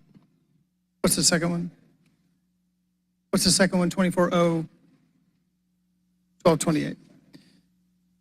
There's a motion by Councilmember Shook to send 2 items to the mayor post haste, 24-0-1219, 24-0-1228, seconded by Councilmember Juan. Is there any discussion on the motion to move post haste?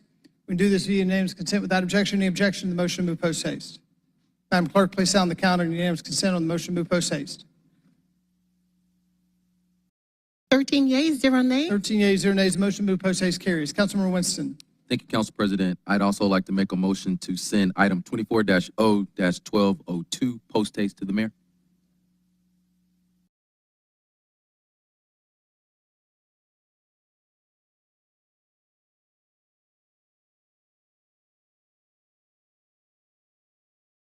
There's a motion to move item post haste by Councilor Winston, seconded by, who was it?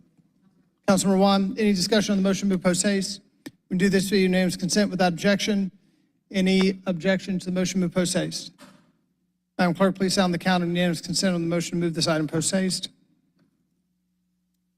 13 yeas, 0 nays. 13 yeas, 0 nays. The motion carries. Any other items?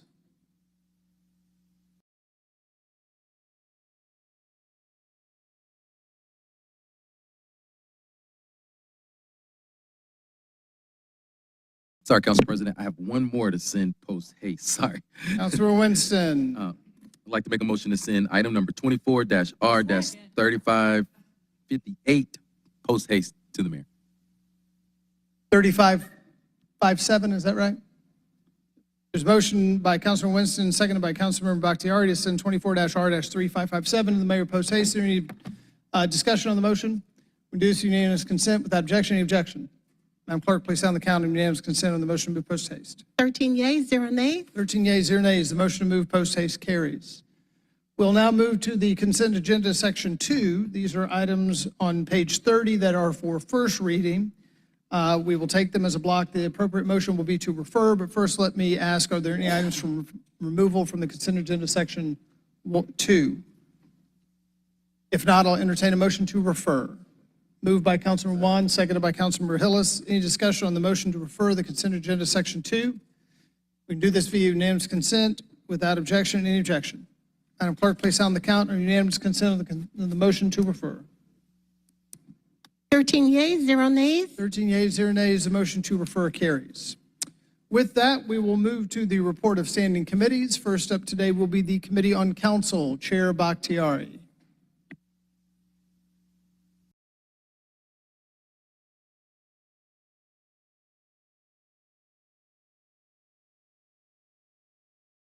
Thank you, Mr. Chair. If there are no objections, I'd like to take items 1 and 2 together. Without objection, please proceed. Item number 1, 23-C-5061, a communication from Mayor Andre Dickens appointing Ms. Dominic Morgan to serve as a member of the Human Relations Commission. This appointment is for a term of 3 years. And 24-C-5058, a communication from Councilmember Antonio Lewis, District 12, appointing Ms. Takesia Shields to serve as a member of the Atlanta Commission on Women for a term of 2 years, scheduled to begin on the date of council confirmation. Both of these items were filed. There's a motion coming out of the committee to file these two items. It does not need a second. Is there any discussion on the motion to file these items? We can do this via unanimous consent since these are communications. Any objection to the motion to file?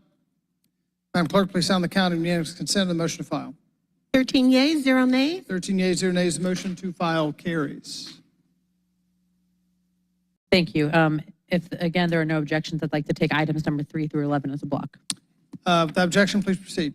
Item number 3, 24-C-5059, a communication from Jill Savitt, National Center for Civil and Human Rights, nominating Mr. W. Mara Canati to serve as a member of the commission to determine an appropriate manner in which to honor Mayor Shirley Clark Franklin.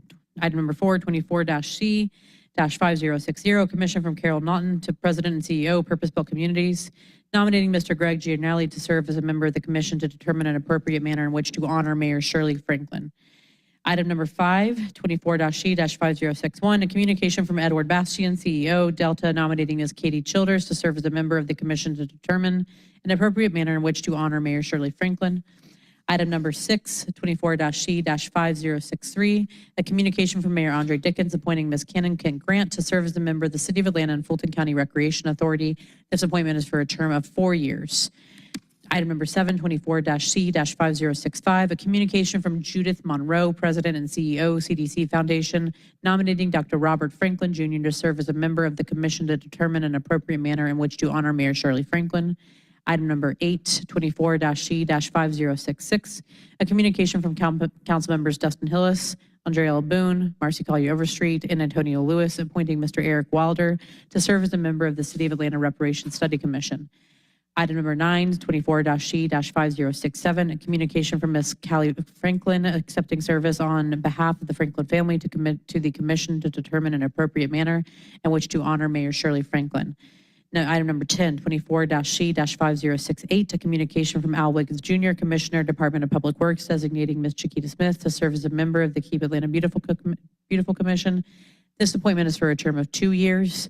Item number 11, 24-C-5071, a communication from Mayor Andre Dickens appointing Mr. Jack Harden to serve as a member of the commission to determine an appropriate manner in which to honor Mayor Shirley Franklin. Oh, okay. The recommendation for these items is to approve. There's a motion coming out of committee to approve these items. Does not need a second. Is there any discussion on the motion to approve? We can do this via unanimous consent since these are all communications. Without objection, any objection? Madam Clerk, please sound the count on unanimous consent. 12 yeas, 0 nays. 12 yeas, 0 nays. The motion to approve carries. Thank you. This does conclude our business for today, but I would, if with Council President's approval, may I make one announcement? Please. Just a reminder to everyone again that we have another commission, another appointment that needs filling. We have the Water and Sewers Appeal Board that needs appointments that needs positions filled. Remember, we have constituents, developers, et cetera, that bring their appeals before this committee, and we need help meeting a quorum to ensure that there is no backlog. So please take a look and see if you have an opening. If you do, we ask that you please go ahead and work on filling that. Mr. Overton will also send out an email this week to remind all council members if you have a vacancy for this committee. Thank you. Thank you. Next up today will be Zoning Committee, Chair Westmoreland. Thank you, Mr. President. We have 2 ordinances for second reading and 14 ordinances for first reading. Item number 1 is 23-0-1155, Z2304. It's 1008, 1508, 1512, 1516, 1522, and 1526 Hardy Street Northeast. The ordinance is to rezone from R5 to MR3. Item 1 was favorable, and so the motion is to adopt. There's a motion coming out of committee to adopt 23-0-1155. Doesn't need a second. Any discussion on the motion to adopt this item? Hearing none, we'll move to vote. Madam Clerk, please open the vote on the motion to adopt. The vote is open.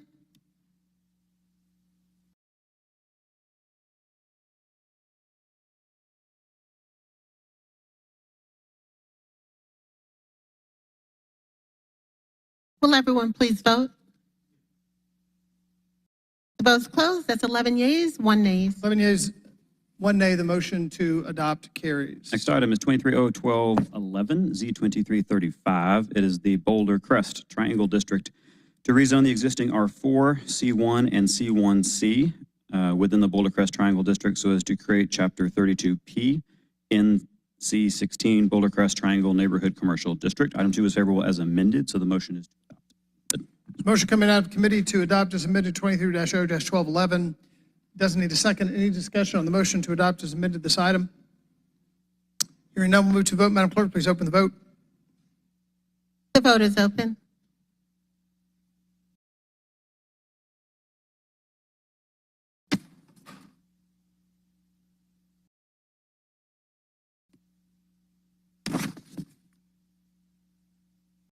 The vote is closed. 13 yeas, 0 nays. 13 yeas, 0 nays. The motion to adopt as amended carries.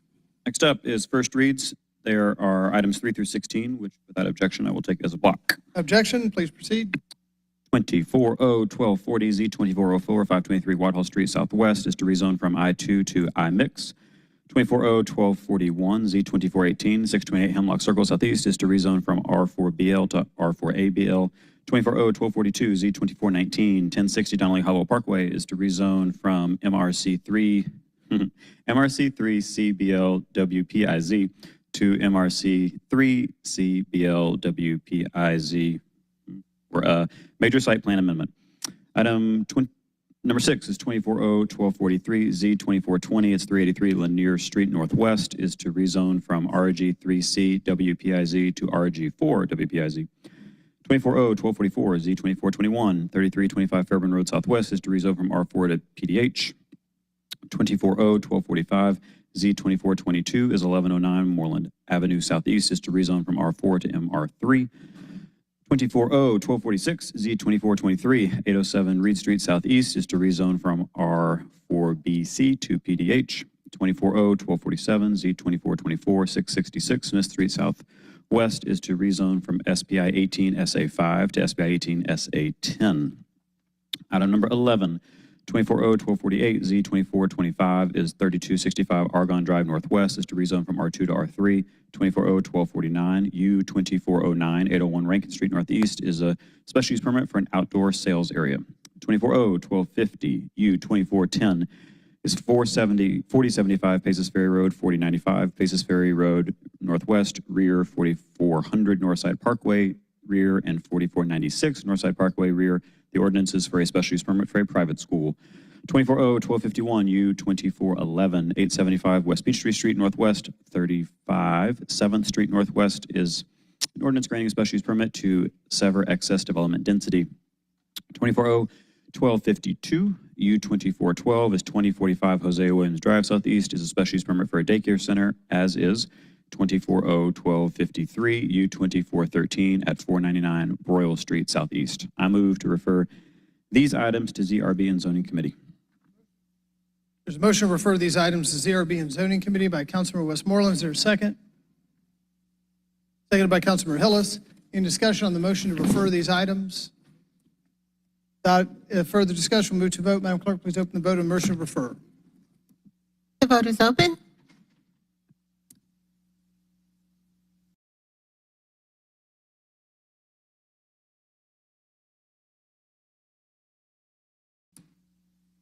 Will everyone please vote?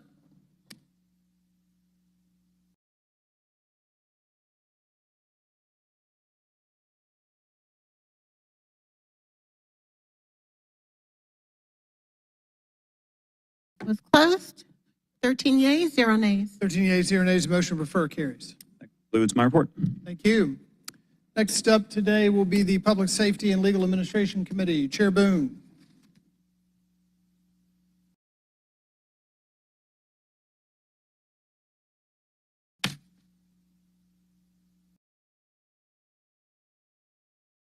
Thank you, Mr. President. I would like to make a motion that we enter into executive session to receive a briefing from the Law Department regarding settlement number 24-R-3609. There's a motion by Councilmember Boone to move into executive session. Is there a second? Seconded by Councilmember Hillis. Any discussion on the motion to move into executive session? We can do this via unanimous consent. Any objection? What if she talked about? Oh, sorry. Amber, special counsel, would you like to speak to something? Yes, I believe there was a request to go into executive session also to discuss a pending personnel matter. Okay, so for Wanted to two state that items. for the record. Thank you. So there's for two items, personnel matter and settlement matter. Any objection to motion to move into executive session? Madam Clerk, please sound the count on unanimous consent on the motion.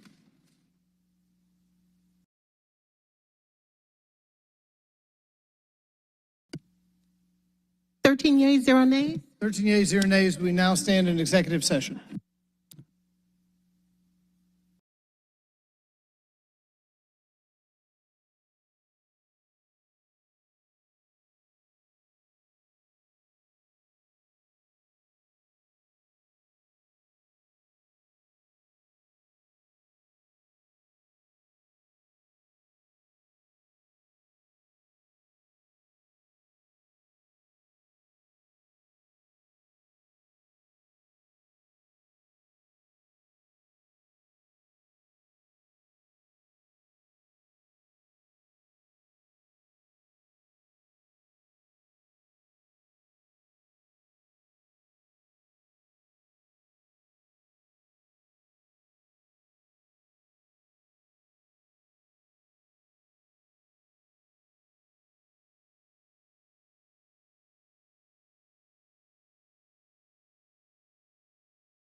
I make a motion to end executive session and go back into full session.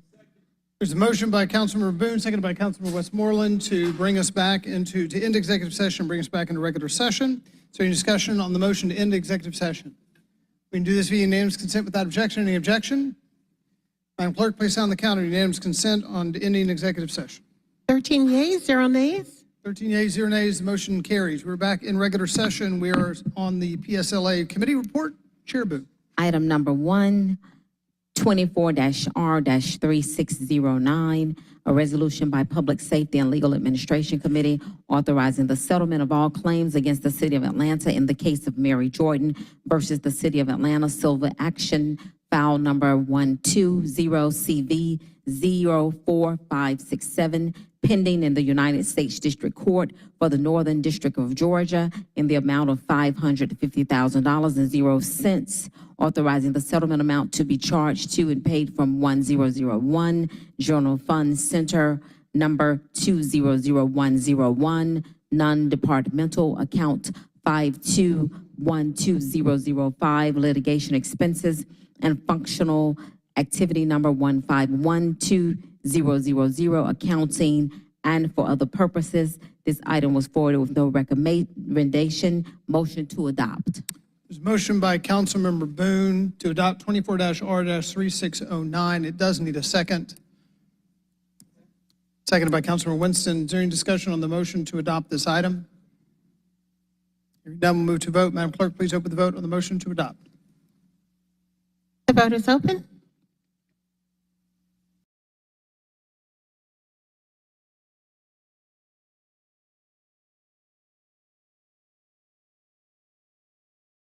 Will everyone please vote?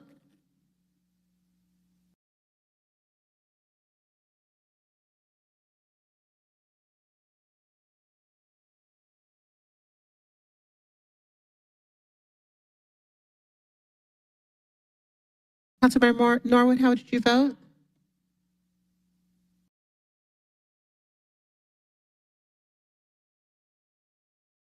Thirteen yeas, 0 nays. 13 yeas, 0 nays, the motion to adopt carries. Next item, item 23-0-1689, an ordinance by Councilmember Dustin Hillis is substituted by Public Safety and Legal Administration Committee to amend Chapter 10, Article 2, Section 10-9-4A of the City of Atlanta Code of Ordinances so as to provide an exemption from the distance requirements listed in Section 10-88 of the City of Atlanta Code of Ordinances for one convention center selling alcohol beverages for consumption on the premises located at 1705 Commerce Drive, Atlanta, Georgia, and for other purposes. Motion to adopt. There's a motion to adopt coming out of committee since this was on the consent, 23-0-1689. It doesn't need a second. Is there any discussion on the motion to adopt this item? Hearing none, we'll move to vote. Madam Clerk, please open the vote on the motion to adopt. The vote is open.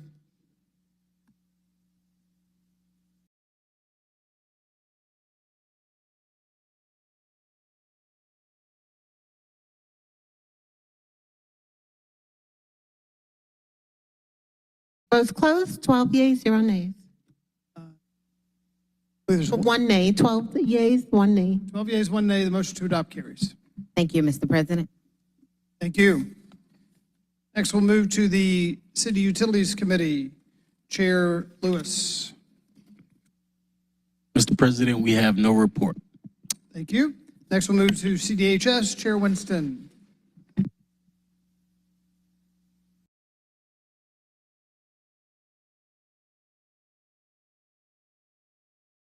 Thank you, Council President. We have one item, which is 23-0-1249, CDP 23-005, an amended ordinance by Community Development Human Services Committee to amend the land use element of the 2021 Atlanta Comprehensive Development Plan so as to redesignate property located at 1508, 1512, 1516, 1522, and 1526 Hardy Street Northeast from the low-density residential at 0 to 8 units per acre, the number listed land use designation to the medium-density residential land use designation and for other purposes. This is in Z-23-004, NPUO, Council District 5. Public hearing was held on 6/7/23. It's favorable. Mr. President, the CDHS committee favorably recommended 23-0-1249, so I move to adopt. There's a motion to adopt coming out of committee 23-0-1249. It doesn't need a second. Is there any discussion on the motion to adopt this item? Hearing none, we'll move to vote. Madam Clerk, please open the vote on the motion to adopt. The vote is open.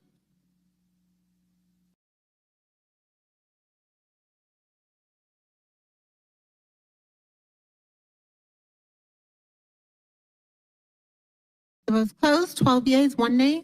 12 yeas, 1 nay. The motion to adopt carries. Thank you. That concludes my report. Thank you. Next up will be the Transportation Committee. Chair Amos.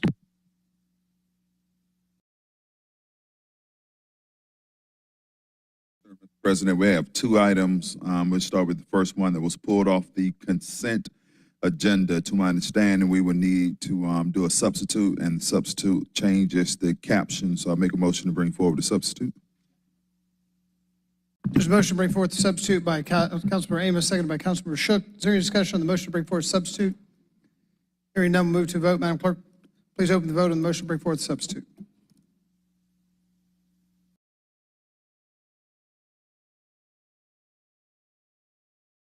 A moment.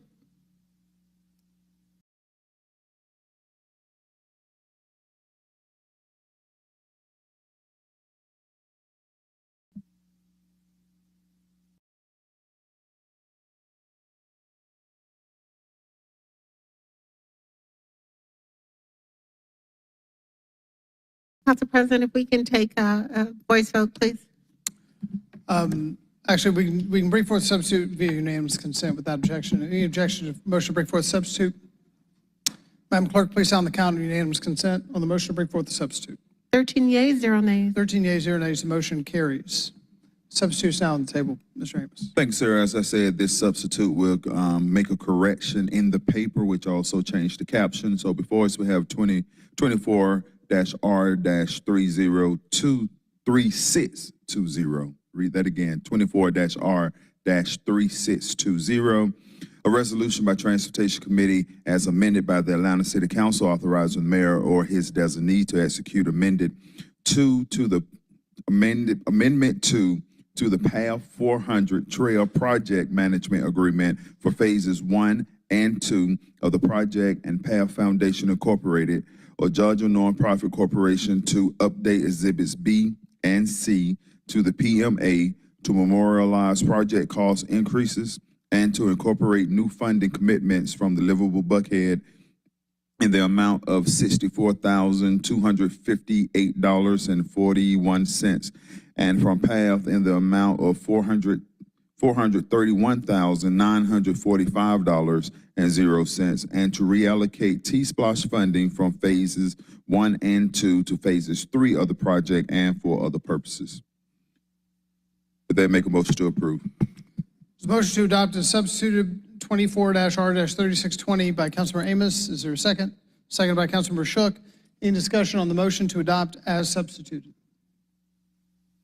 Councilmember Hillis. What piece of legislation is this? 24-R-3620. It was removed from the consent agenda. Oh, okay, thank you, sorry. Any other discussion of the motion to adopt as substituted this item? Madam Clerk, please open the vote on the motion to adopt as substituted. The vote is open.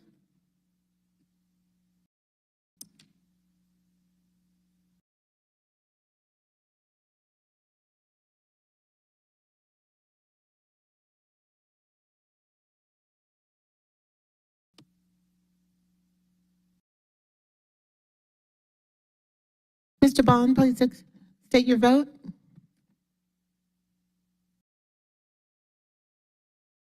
How do you want your vote reflected?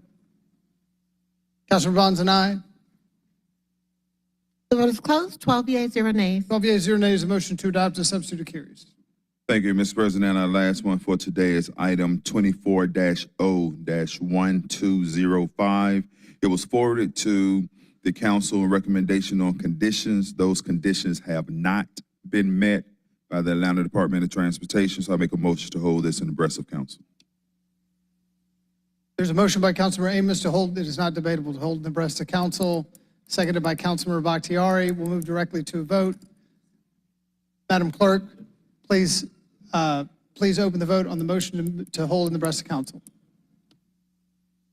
Council President, we need to take a voice vote for this. All right. Take a voice vote on the motion to hold the breast of council. Councilmember Winston. Aye. Councilmember Amos. Aye. Councilmember Dozier. Councilmember Bakhtiari. Councilmember Wan. Councilmember Shook. Councilmember Norwood. Councilmember Hillis. Councilmember Boone. Councilmember Overstreet. Councilmember Bond. Councilmember Westmoreland.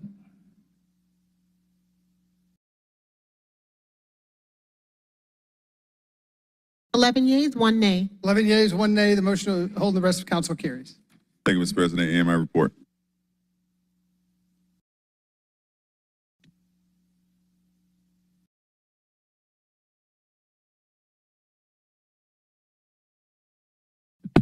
Councilmember Bakhtiari, do you want to explain your vote, or do you want to make a comment? It is not debatable, so no comment. Only if you want to explain your. Councilmember Wan, would you like to explain your vote? As the only no vote, I would have preferred that we send it back to committee where we can grind out. I mean, we were waiting for a list of the projects, and we'll just have to go into committee of the whole at our next meeting to discuss this because it's important and affects all of our districts. Okay, next up will be Finance Exec, Chair Shook. Mr. President, I'm pleased to report that we accomplished all of our work in committee. However, by way of announcements, we will be resuming our departmental budget hearings tomorrow at 10 in these chambers. We will conclude at 3. There are 2 public hearings tomorrow. One is at 6 p.m., but it's important to note that pursuant to state law, that is on the mill rate, the proposed mill rate only, not the budget, only the mill rate. That will be short, which is why at 6:15 we will convene our annual interactive public budget hearing where members of the public can make comments either by being here in person or contacting us, sending us questions or comments, or contacting us live through all of the various platforms at their disposal. Thank you.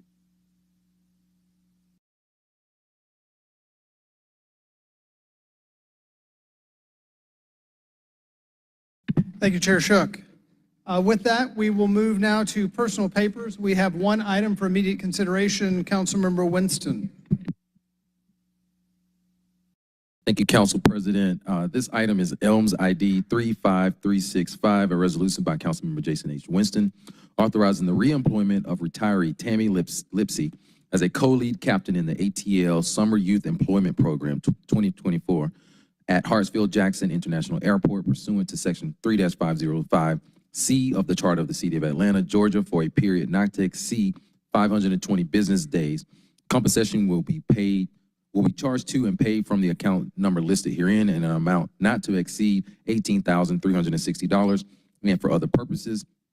Whereas Tammy Lipsey retired in good standing after 23 years of dedicated service in various capacities with the City of Atlanta, specifically in the Department of Parks and Recreation and WorkSource Atlanta, where she supported youth development, and prior to that as an elementary school educator in the Fulton County school system. And whereas Section 3-505C of the Charter of the City of Atlanta authorizes the city to reemploy retirees such as Mrs. Lipsey for the purpose of availing the city of specialized skills possessed by said retirees for a term not exceeding 520 business days, with no limitation on the number of times such reemployment may be renewed with authorization by the City Council. And whereas Tammy Lipsey possesses particularized knowledge and skills in youth programs and workforce development that are crucial to the effective implementation and facilitation of the ATL SYEP 24 program at the airport, designed to expose youth to careers in aviation and related fields. And whereas the airport's Office of Workforce at Hartsfield-Jackson Atlanta International Airport desires to retain the services of Tammy Lipsey and utilize her specialized skills in the position of co-lead captain for a period not to exceed 520 business days in an annual amount not to exceed $18,360.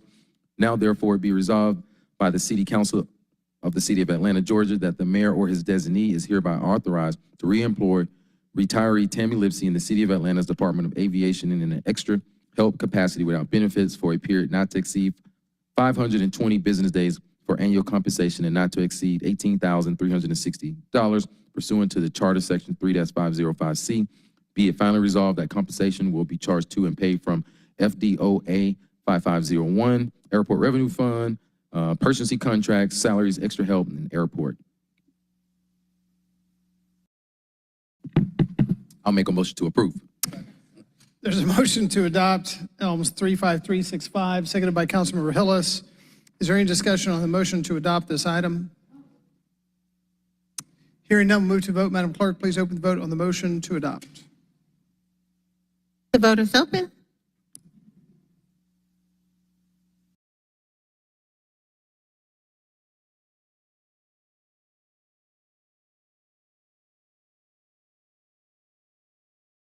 Will everyone please vote? The vote's closed. That's 12 yeas, 0 nays. 12 yeas, 0 nays. The motion to adopt carries. Thank you, Councilmember Winston. Actually, I'm going to call you back in just a minute. Next, we'll move to papers for referral. Birthday boy, Councilmember Hillis. Get your paper up today first. A few days late, but we'll always celebrate.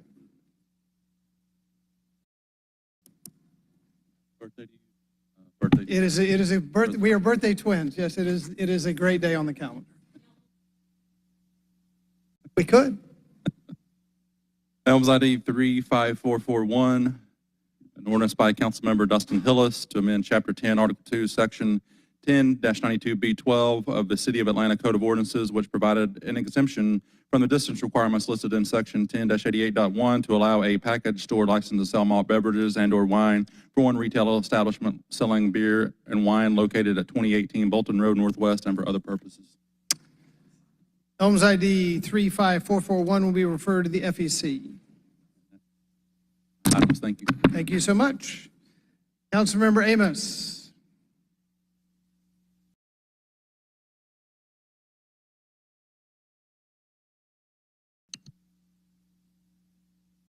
Yes, sir. I have AMS number 35364, an ordinance by Councilmember Byron D. Amos, an ordinance waiving the Code of Ordinance source selection provision contained in Chapter 2, Article 10 of the City of Atlanta Code of Ordinance, authorizing the mayor or his designee to execute a reimbursement agreement with Delta Airlines Incorporated that allows the replacement of hardware and software of the upper-level controls for the baggage handling system on Concourse E at Hartsfield-Jackson Atlanta International Airport, authorizing reimbursement to Delta Airlines Incorporated in the amount not to exceed $7,666,508. All contracted work will be charged to and paid from account numbers listed herein and for other purposes. Elms ID 35364 will be referred to the Transportation Committee.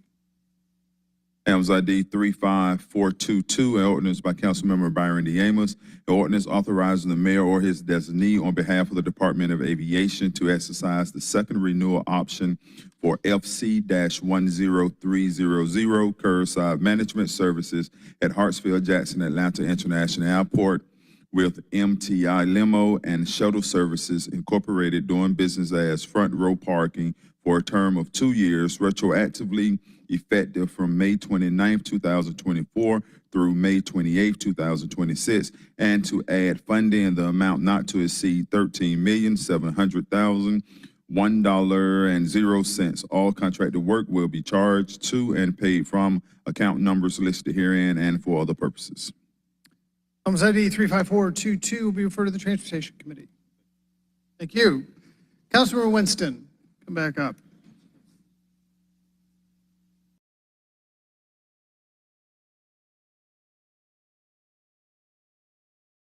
Council President, ELMS ID 35386, an ordinance by Councilmember Jason H. Winston, an ordinance amending the Atlanta Department of Labor and Employment Services FY 2024 intergovernmental grant fund budget to add to anticipations and appropriations Summer Jobs Connect Implementation Grant Award funding from the City Foundation and the CFE fund in an amount not to exceed $20,000.00 for the purpose of launching and supporting the full-scale implementation of a banking integration program in support of the city's youth employment program, All award funds shall be charged to and paid from the accounts listed herein and for other purposes.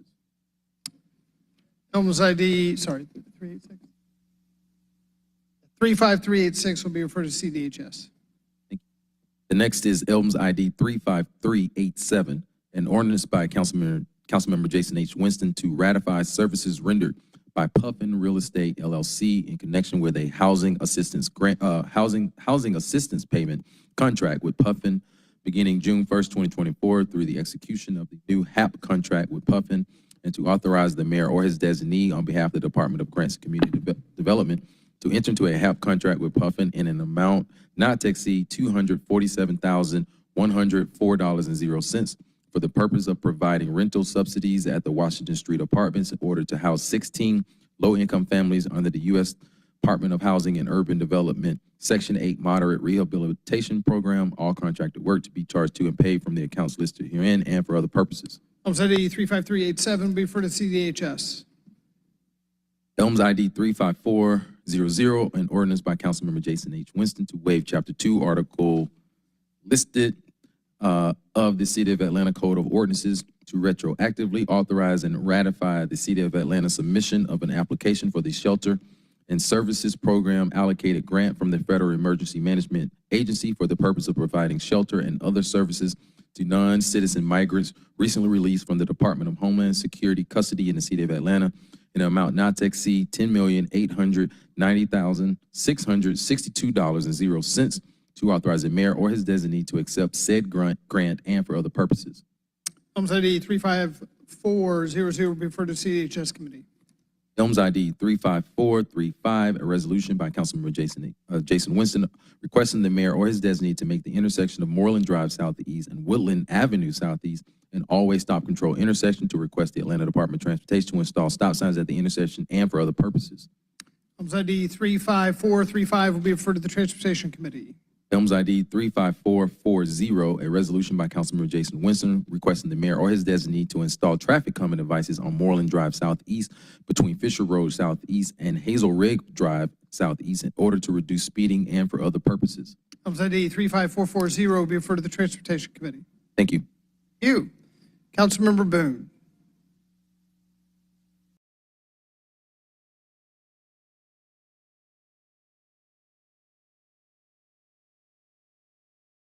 Thank you, Mr. President. Elms ID number 35444, a resolution by Councilmember Andrea L. Boone, a resolution to request that the Commissioner of the Department of Parks and Recreation restrict use of the Dr. William Bill Cleveland Auditorium 1 and 2 at the C.T. Martin Recreation Center, 3201 M.L. King Jr. Drive Southwest, specifically for the Fulton County Department of Registration and Elections during early voting and general elections scheduled and for other purposes. Elms ID 35444 will be referred to the Committee on Council.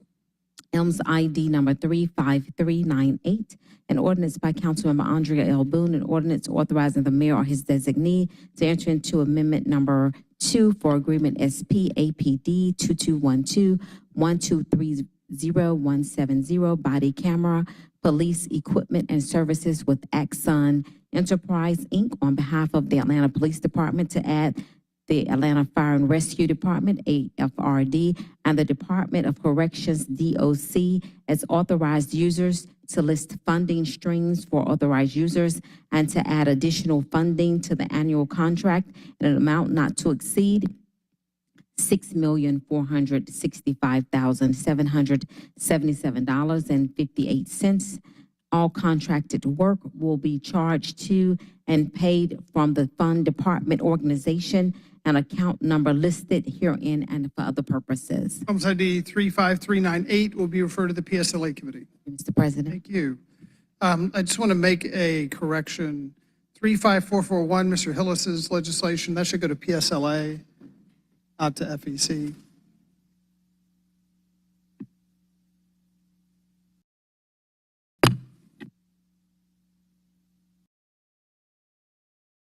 Councilman Norwood.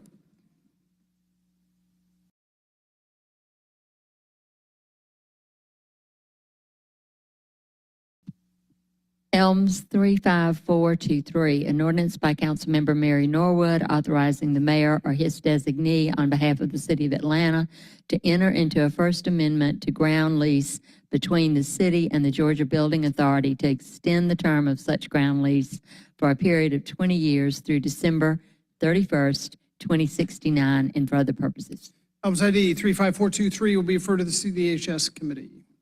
Thank you. Councilmember Overstreet.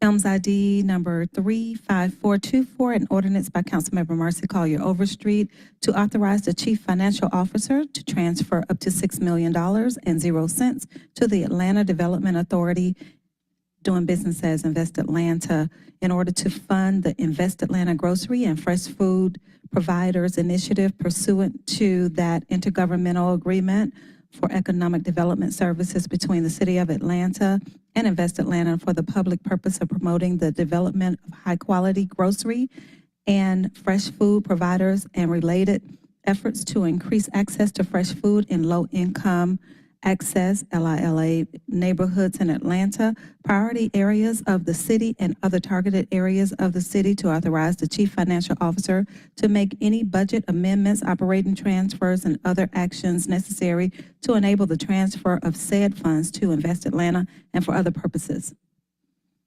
Elms ID 35424 will be referred to the CDHS committee.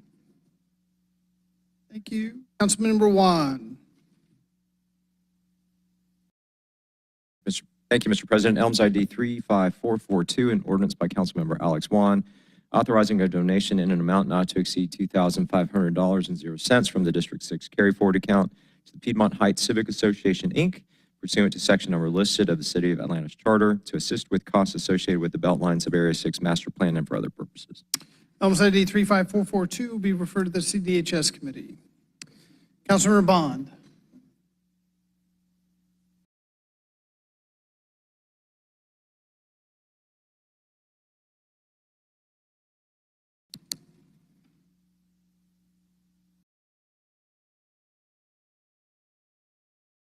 Thank you, Mr. President.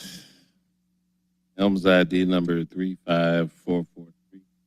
Ordinance by Councilmember Michael J. Bond authorizing donation amount not to exceed $250.00 from the Post One at Large carry forward account to the Collier Heights Neighborhood Association pursuant section 6-306 of the City of Atlanta Charter to the City of Atlanta, support the ongoing neighborhood projects and for other purposes. Elms ID 35443 will be referred to the FEC.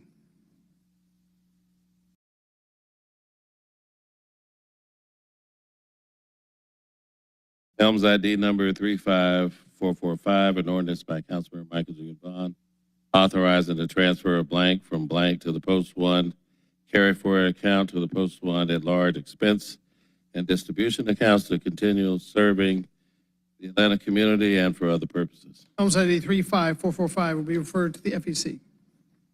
Elms ID number 35385, an ordinance by Councilmember Michael J. Bond, amending 24R-3006 to correct the name of the vendor for the contract SS-S-1220283 from Pioneer Technology Group, LLC to Catlin's to recognize the change of control and name change of the vendor to Catalyst Courts and Land Records, LLC to authorize payments to Catalyst Courts and Land Records, LLC under the agreement to ratify payments made and services rendered pursuant to the services received pursuant to the agreement and on and from January 1, 2023 to authorize the mayor or his chief financial officer or his designee to sign any necessary documents and for other purposes. Elms ID 35385 will be referred to the Finance Exec Committee. Helms ID number 35388, an ordinance by Councilmember Michael William Bond, amending the FY 2024 intergovernmental grant and budget, and by adding to anticipations and appropriations in the amount not to exceed $245,104.00, increasing the budget amount authorized by the U.S. Department of Housing and Urban Development for the City of Atlanta Section 8 Moderate Rehabilitation Program for the Housing Assistance Payment Contracts for Puffin Real Estate LLC and for other purposes. Elms ID 35388 will be referred to the CDHS Committee. Thank you. Councilor Westmoreland.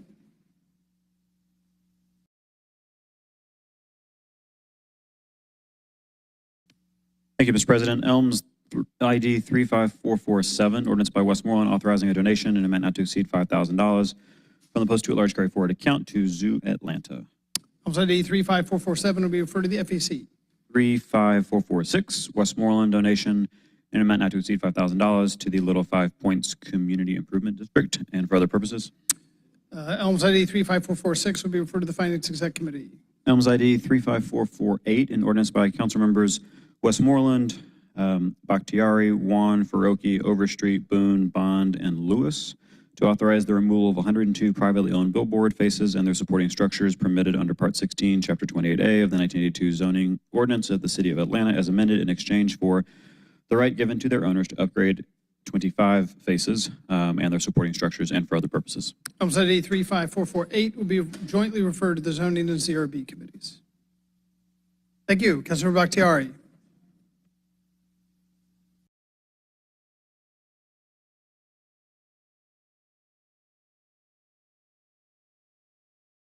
Thank you.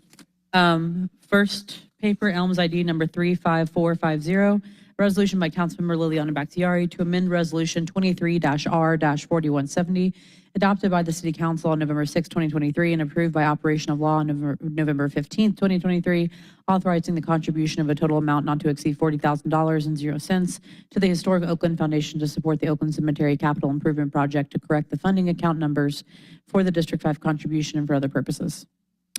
Elms ID 35450 will be referred to CDHS. Elms ID number 35449, a resolution by Councilmember Liliana Bakhtiari, Jason Winston, Amir Faroki, Byron Diamos, Jason Dozier, Alex Juan, Howard Shook, Andrea Boone, Marcy Collier Overstreet, and Matt Westmoreland and Antonio Lewis, requesting the City of Atlanta to explore expanding employee health benefits to include alternative therapies for mental health services and for other purposes. Elms ID 35449 will be referred to the CDHS Committee. Any other items for referral? Okay, with that, we will move to general remarks from the body. Councilor Bakhtiari. Yes, just a couple. I first wanted to make sure that we wished both Councilmember Hillis and Council President Shipman a belated happy birthday. And also wanted to congratulate Councilmember Michael Julian Bond on being a grandfather. Congratulations. First grandchild. Congrats. I can't wait to get him his Councilor first. Bond, you were named. Would you like to respond? I can fit him in my hip pocket. I'm gonna carry him around. There's a great little boy named Jonah, and he looks just like me, which is to the chagrin of my ex-wife, but it's great. Councilor Dozier. Thank you, Mr. President. I just want to give a member of my team, William Langston Morris, who's been on our team for the last 2 years. Y'all may or may not have seen him behind the scenes at City Hall. A big congratulations. He graduated from Morehouse College this Sunday. So I just want to give him a shout out. You, Councilor Boone. Yes, I would like to wish my seatmate, Councilmember Dustin Hillis, and our president a happy, happy birthday and many, many more. I hope you all's birthday was really, really wonderful. And also tomorrow is Election Day. We have one more day to vote. If you did not Vote early. You can vote at your regular polling precincts. May 21st is Election Day. Councilmember Winston. Thank you, Council President.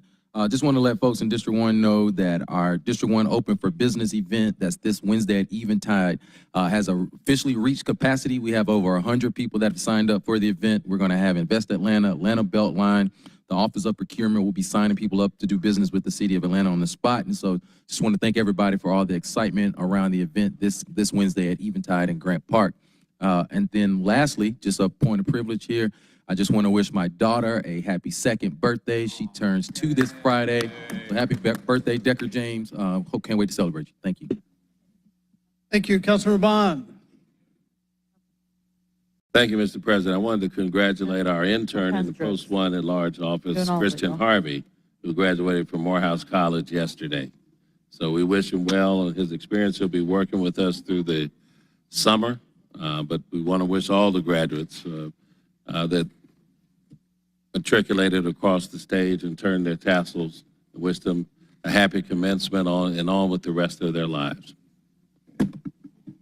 Thank you. And then just 2 quick ones from me. One, Aaron Johnson, who is my chief of staff, who many of you know, also became a new first-time grandfather recently. So congratulations, Aaron. We have seen him sporadically at work since then. And 2, I would just like to remind everybody, in addition to tomorrow being primary election day, on behalf of the municipal clerk, just want to remind folks that the council post 3 at-large seat, which is open, that vacancy, the qualifying for that vacancy will be held per the council's passage Tuesday, June 25th, Wednesday, June 26th, and Thursday, June 27th between 8:30 and 4:30. There's a qualifying fee that can be waived, but if you're a candidate who wants to run for the council post 3 at large, the qualifying dates are June 25th through the 27th. Any other comments? With that, we will sound the closing roll, Madam Clerk. Council President Doug Shipman. Present. Councilmember Michael Julian Vaughn, Post 1 at large. Councilmember Matt Westmoreland, Post 2 at large. Councilmember Jason H. Winton, District 1. Councilmember Maria Faroki, District 2. Councilmember Byron D. Amos, District 3. Councilmember Jason Dozer, District 4. Councilmember Lillian Bakhtiari, District 5. Councilmember Alex Vaughn, District 6. Councilmember Howard Shook, District 7. Councilmember Mary Norwood, District 8. Councilmember Dustin Hillis, District 9. Councilmember Andrea L. Boone, District 10. Councilmember Marcy Collier Overstreet, District 11. Councilmember Antonia Lewis, District 12. Without objection, we will stand adjourned. Thank you, everybody.